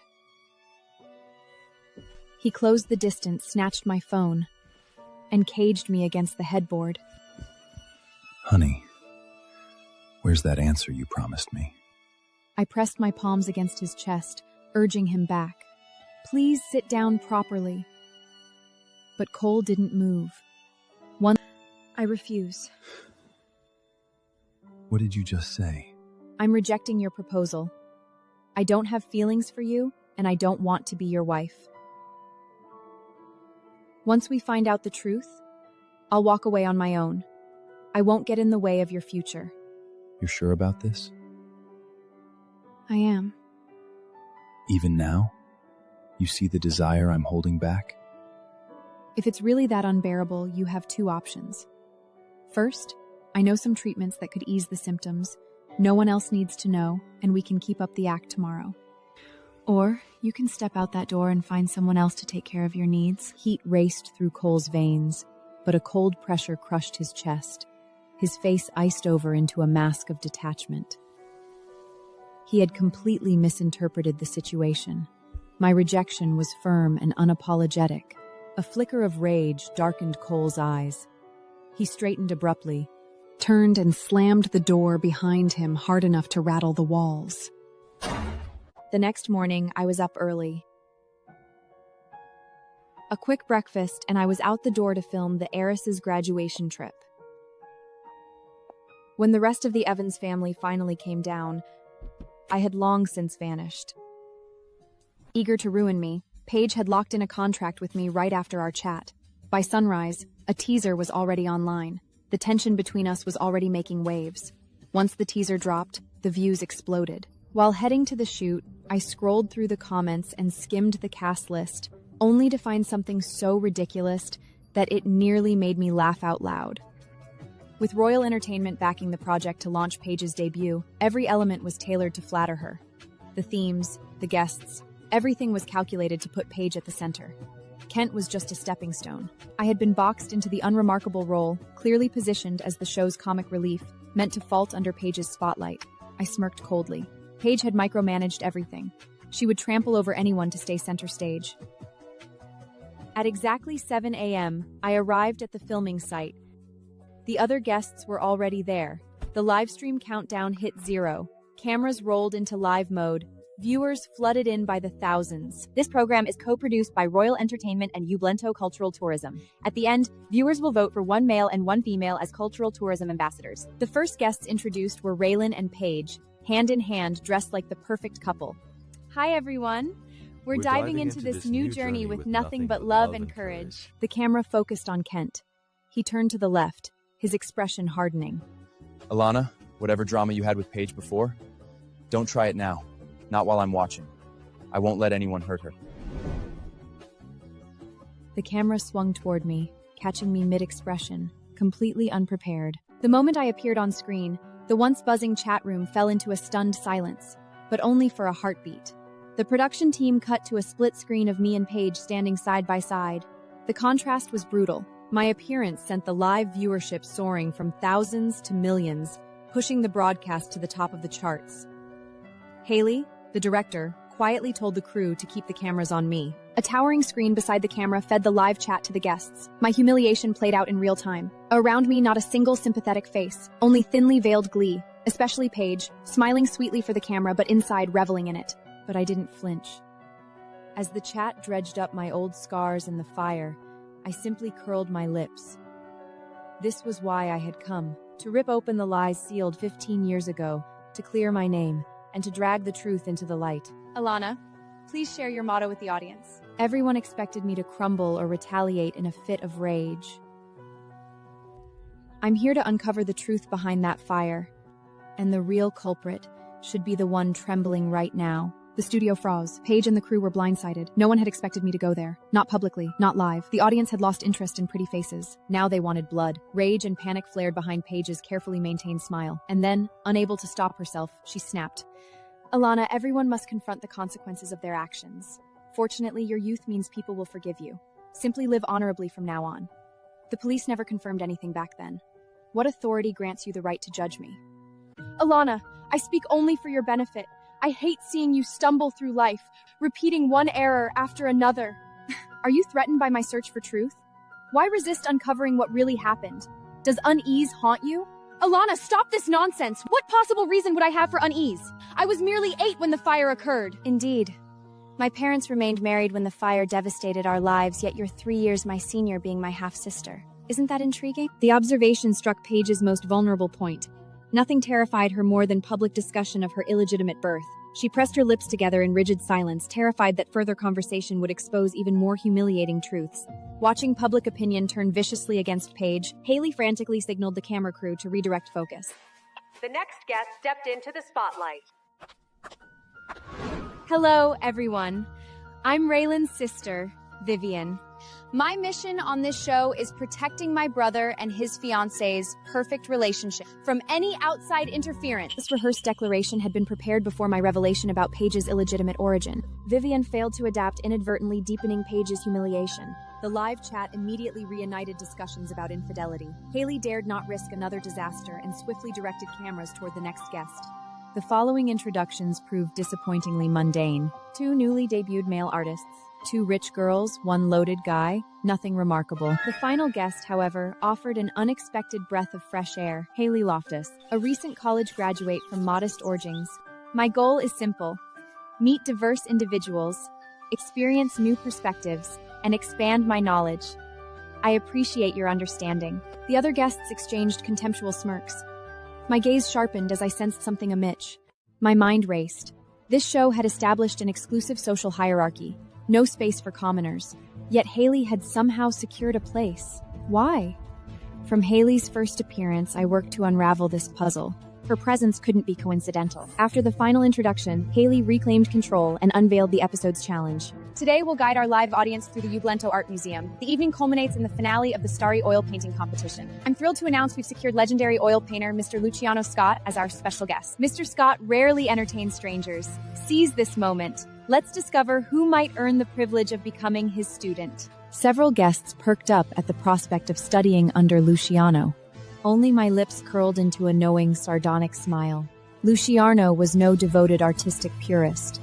Behind his cultivated facade worked shadowy transactions of money and influence. His appearance came with an exorbitant price tag from merit. I could map the coming charade with perfect clarity. Luciano would lavish praise on Paige's exceptional talent and announced her as his protégé.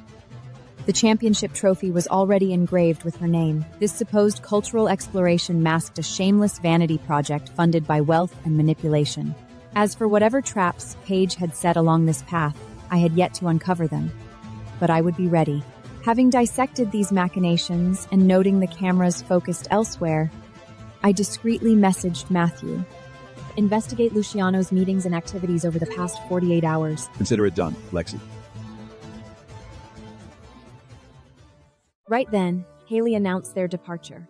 The production team had arranged transportation to the Ublento Art Museum. I pocketed my phone and reached for my suitcase. In that moment, Vivian approached. With cameras trained on Paige and Raylan ahead, this exchange remained unfilmed. You? Come here. You're responsible for my luggage. Humiliation blazed across Haley's face, yet she swallowed her outrage and reluctantly grasped Vivian's massive suitcase, struggling under its weight. I couldn't stand by and watch this cruelty. Vivian, why should someone else bear your burden? She's a nobody. She's lucky we even let her on this show. What does she even bring? Fetching water? Collecting freebies? Sucking up paychecks she hasn't earned? With a sharp sneer aimed at both Haley and me, Vivian turned and stalked toward the bus. An ugly face and a useless extra. You two really are made for each other. My eyes narrowed as I watched Vivian strut away. Beside me, Haley shifted uneasily. I'm sorry, Miss Marsh. I got you involved in this. I turned and gave Haley a quiet once-over. She looked honest, untouched by scheming. with eyes too clear for a world this cruel. Why didn't you take a regular job after college?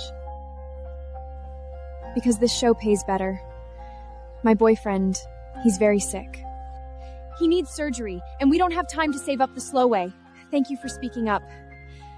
But I knew what I was signing up for. I expected the bullying. If it means I can help the person I love, I'll take every insult and keep going. I just have to make it to the end. Haley's fear was plain to see. Being kicked off the show halfway would mean losing her full payout. Without that money, her boyfriend's surgery might never happen. I hadn't expected this delicate-looking girl to be so quietly tenacious. Most would have walked away by now. My gaze flicked toward Vivian, who had just reached the bus steps, all smug confidence and swinging hips. A smirk tugged at my lips. With a flick of my fingers, a silver needle slipped into the air, invisible to all but me. A beat later, Vivian let out a startled shriek and went crashing backward off the bus. She hit the ground hard, her skirt flaring up in a humiliating arc. Lacy black panties, scandalously sheer, flashed under the sun, broadcast live to millions. The show had been pushing the love story angle, Paige and Raylan as the golden couple. Paige had been basking in the limelight, but Vivian's tumble stole the spotlight. The chat exploded with Vivian memes. Paige's name vanished from the feed. Moments later, Vivian was whisked away, suitcase and all. With Vivian gone, filming resumed. Raylan seemed uneasy. His sister was hospitalized. It didn't feel right to continue with showy romance. Paige, stuck playing the grieving almost sister-in-law, wore a mask of concern. Internally, she was fuming. Haley glanced up at me. While no one else had noticed my little sleight of hand, she had. She'd seen the flick of the fingers, the needle, the smirk. Eyes wide with awe and disbelief, Haley whispered, Mrs. Marsh, I want to tell a secret. I overheard Haley and Paige whispering about plans to sabotage you during the recording. Thank you for the warning. Let's go. With swift determination, I gripped my suitcase and strode toward the bus. Haley followed. After stowing our luggage, we boarded and reappeared in the live broadcast. The bus doors sealed. The journey to the museum began. Tension filled the vehicle while the live chat spiraled into chaos. No one had foreseen such immediate complications. Paige's expected dominance over me had reversed into repeated failures. My phone vibrated. A message from Matthew. Lexi, I forwarded Luciano's complete itinerary from the past 48 hours. We've secured footage from his other destinations, but Merrick's club remains impenetrable. Their Sepkos Cardi exceeds our capabilities. I'll handle this personally. With the other guests deliberately shunning me and Haley momentarily called away, I used the isolation. I infiltrated Merritt's network through my smartphone. Using Matthew's timeline, I swiftly located footage of Luciano's meeting with Merritt, Paige conspicuously present. In the footage, Merritt admired a canvas. My sincere gratitude, Mr. Scott, for delivering this painting personally. Serving you is my greatest honor. This is my finest work. With Miss Jones' name attached, victory at the competition is assured. I appreciate your work, Mr. Scott. I anticipate our continued collaboration. I downloaded the damning evidence, erased my digital footprints, and exited the system.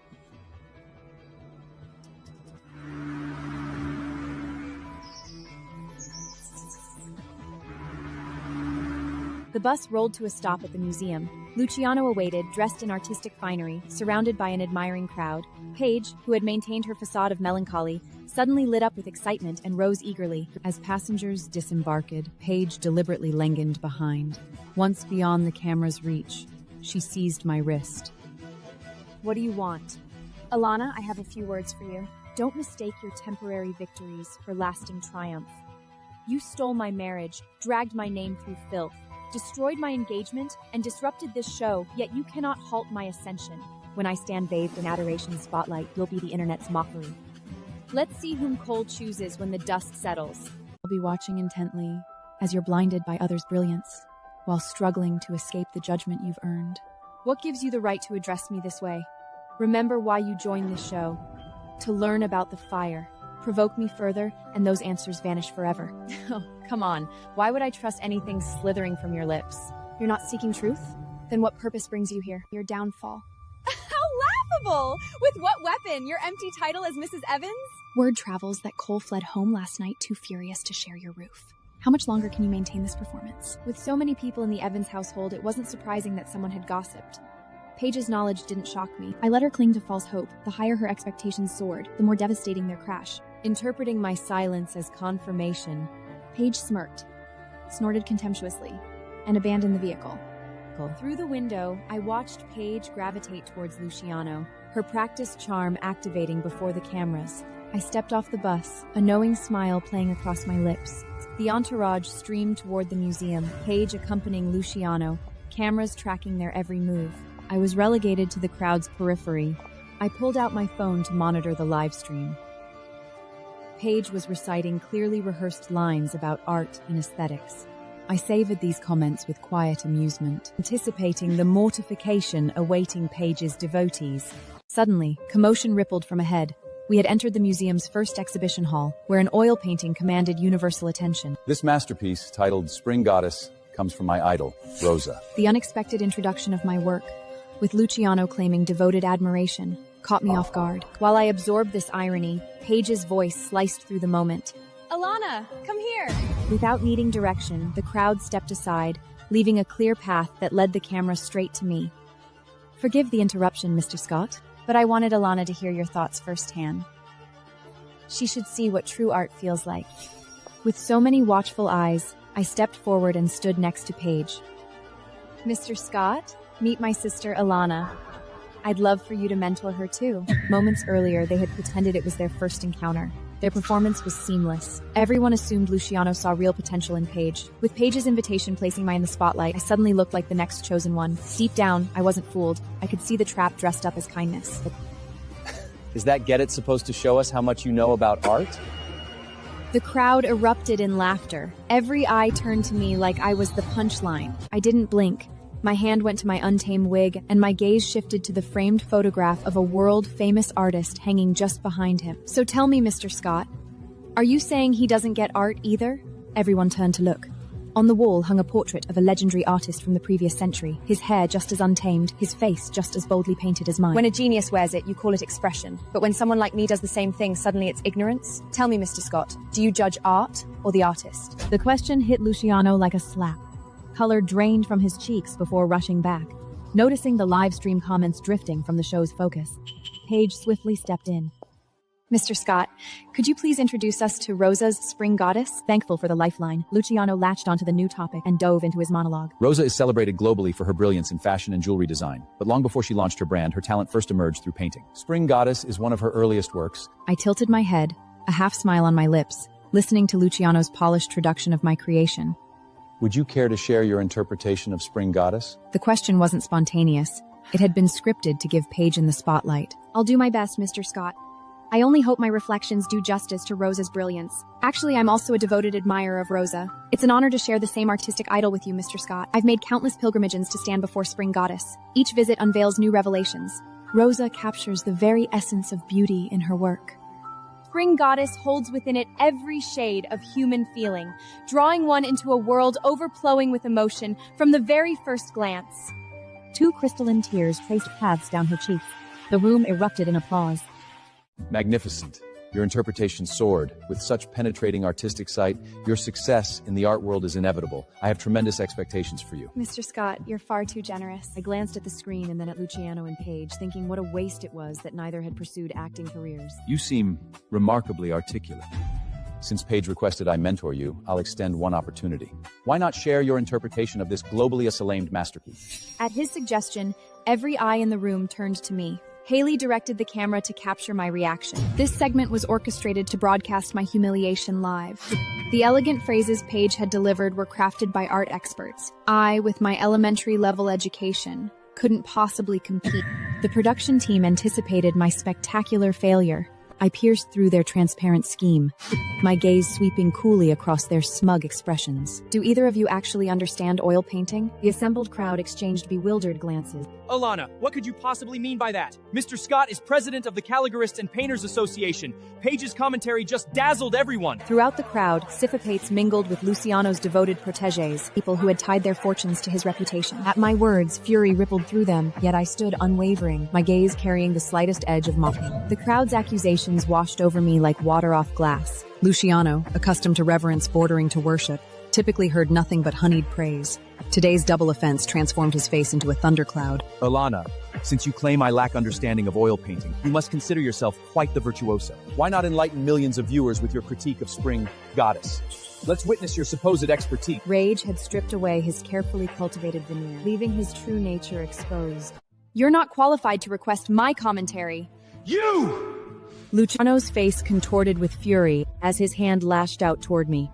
Paige, maintaining a thread of strategic awareness, swiftly intercepted his strike. My status as a plain Jane married into the Evans family afforded me the luxury of arrogance without significant repercussions. But Luciano striking me on camera would ignite a firestorm. Please compose yourself, Mr. Scott.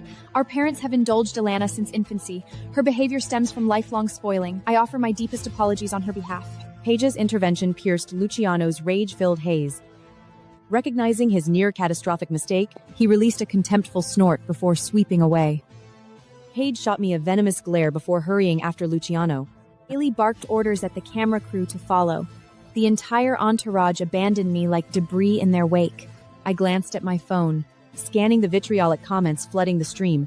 A smile of satisfaction curved my lips. Perfect. The higher they elevated Paige now, the more spectacular her fall would be tonight. In the subsequent segment, Luciano guided the audience through a series of masterpieces.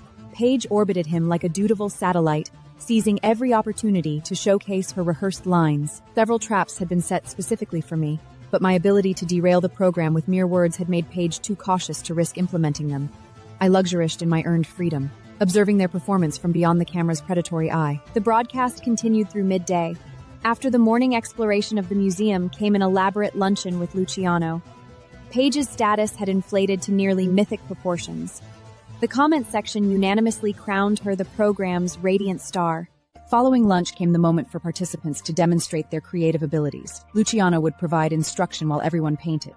He would then critique the works, with exceptional performers potentially earning his mentorship. To me, this segment represented the most transparent manipulation yet. Oil painting required years of disciplined study, not a single televised lesson. The conclusion had been scripted from the start. Paige would dazzle and became Luciano's protege. But contract-bound participants had surrendered their autonomy the moment they signed. We were nothing but corporate chess pieces. Entering the classroom, I deliberately selected my painting materials, casting a loaded glance toward Luciano and Paige. Today, I would dismantle the financial empire supporting Paige's charade. My goodness! Miss Jones, your painting is absolutely stunning. You're an extraordinary talent. One compliment led to another. Soon the room rippled with enthusiastic voices, each more eager than the last to sing Paige's praises. Haley gave a subtle nod. The crew zoomed in, capturing every elegant detail of Paige's artwork. Everyone here holds deep experience in art. I'd be grateful for any advice you might share. Miss Jones, someone with your talent hardly needs pointers from the rest of us. Only Mr. Scott could take you to the next level. Your technique shows strong foundation. With a little direction, you'll be able to make a real breakthrough and rise to an entirely new level. Ever since I first picked up a paintbrush, my greatest dream has been to become your protege, Mr. Scott. Do you think I might be lucky enough to earn your favor today?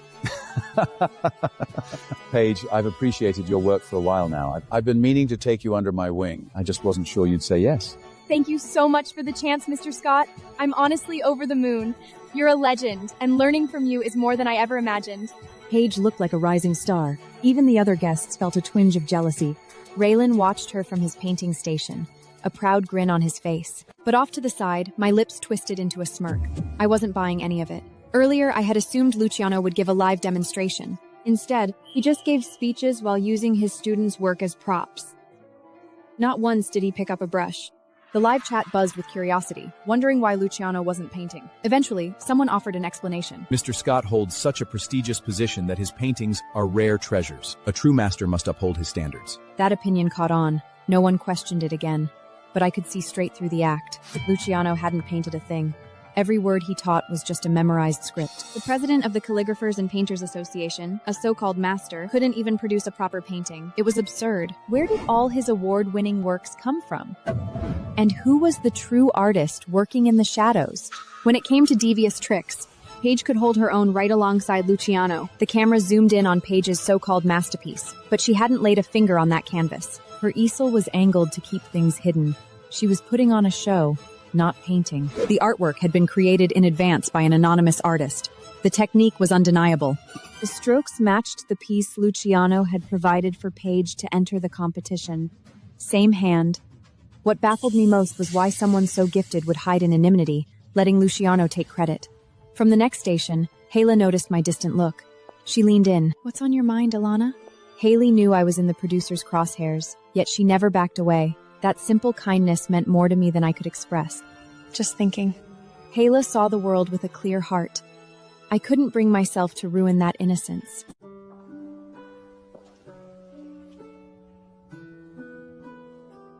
Elliana, your work is incredible. I think it's even better than Paige's. Yours turned out wonderfully as well. That wasn't just a polite reply. I don't hand out compliments I don't mean. I just doodled. My family couldn't afford art lessons, so I learned from online tutorials. The online tutorials offered only basics, but Haley's painting was truly impressive. She had developed her own voice. That kind of instinct was called talent. Haley had it, just like I did. I'm nervous about what Mr. Scott will say. What if he laughs at it? It's honestly excellent. You should enter it in the Starry Oil Painting competition tonight. I wouldn't be surprised if it turned heads. In my opinion, Hyla still needed proper training to refine her technique, and the prize money could help her financially. I don't belong in a competition like that. I'm just a hobbyist. I'd embarrass myself. You won't know unless you try. And if you place, the prize money is no joke. First place gets $3 million. Even 10th place earns $100,000. If you land in the top 10, you're guaranteed at least that much. But this is the final round. Isn't it too late to enter? There's still a way. They reserve slots for special entries. If a piece is strong enough, it can go straight to the finals. You really think I should submit it? Absolutely. Worst case, you don't place. What do you have to lose? You're right. If there's even a chance at that prize, I've got to try. While we talked, Luciano had started critiquing the others' paintings. None came close to Paige's. He barely hid his disinterest, tossing out shallow praise. When it came to my piece, Luciano didn't bother hiding his disdain. He gave me a cold stare. The others clustered around, but the camera crew completely overlooked my painting. No close-up shots. A heavy silence fell the moment eyes landed on my painting. Beside Luciano, Paige's smile wavered. Even though they were both faking their expertise, they couldn't deny the obvious. My painting was stunning. Jealousy crept into Paige. How could someone like me, tucked away in a forgotten warehouse, paint this well? When she spotted the photographer about to zoom in, she discreetly gestured to Haley. Haley waved the photographer off. My work appeared only in a distant, unfocused frame. The people around Luciano had mixed expressions. Some knew good art and could see my skill. But with Luciano's disdain hanging in the air, no one dared speak up. Bitterness crept across Luciano's face. He had planned to tear me down, but my technique left him speechless. Mr. Scott, go ahead and criticize her. I told the crew to avoid zooming in. The viewers won't see the details. That reassurance settled Luciano's nerves. He tilted his head, eyes cold. You sounded so confident earlier. I half expected brilliance. But after all that talk, this is what you came up with? Predictably, no one questioned him. The silence grew thick, almost stifling. People waited for me to crumble, but I didn't flinch. I stayed composed, meeting Luciano's glare with a look that bordered on smug. That expression struck a nerve. Luciano snapped, his voice rising. Who do you think you are, acting like you're better than everyone else? The deeper his scowl etched into his face, the heavier the air grew. Tension tightened like a noose. Haley, standing close to me, couldn't stay quiet any longer. Mr. Scott? Elena's painting really isn't bad. Honestly, I think it looks pretty good. Haley, is it? Since you're such a connoisseur, why don't we take a look at your masterpiece? With hesitation, Haley slowly turned her painting around. It's complete trash. Color rushed to Haley's cheeks as she looked down, shrinking under the weight of humiliation. You can't even paint properly. And you think you're qualified to judge someone else? You're just fishing for attention. Tears welled up in Haley's eyes as she stood there, humiliated and heartbroken. I stepped forward, voice steady and sharp. Mr. Scott, I'll ask again. Do you actually understand oil painting, or are you just pretending to?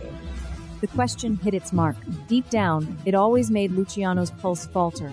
But after years of wearing the mask of a master, he had perfected the art of appearing unfazed. You're still young, so let me offer a bit of guidance. Focus on growing your skills and building real talent. Chasing shortcuts, like marrying into money to get ahead, is a cheap tactic. And frankly, it's disgraceful. The insult was aimed straight at my marriage to Cole, and everyone knew it. I'd also suggest, Mr. Scott, that when someone piles up too many shady deeds, the truth tends to surface. And when it does, you could fall harder than someone who never had a name to begin with. No one expected me to confront Luciano head-on. Everyone was stunned. Rage darkened Luciano's features. Had we not been surrounded by cameras broadcasting to millions, his bodyguards would have taught me a lesson. After decades of unchallenged authority in the art world, someone had dared to question him publicly.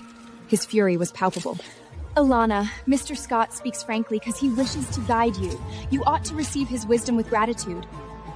How dare you respond with such disrespect? Apologize to Mr. Scott immediately. A self-proclaimed master whose reputation exceeds his talent has no business offering advice to anyone. You! Humiliated and seething, Luciano stormed out, his entourage scrambling to follow. Since the upcoming ceremony demanded her presence, Paige shot me a venomous glance before hurrying after Luciano. The camera crew trailed behind, leaving Haley and me alone in the sudden quiet. Without the oppressive scrutiny of cameras, Haley's shoulders relaxed. Elliana, we've completely alienated Mr. Scott. Do you think he'll retaliate? He strikes me as someone who nurses grudges. Don't fret. His moment in the spotlight is fleeting. By tomorrow, he'll be ostracized, powerless to harm either of us.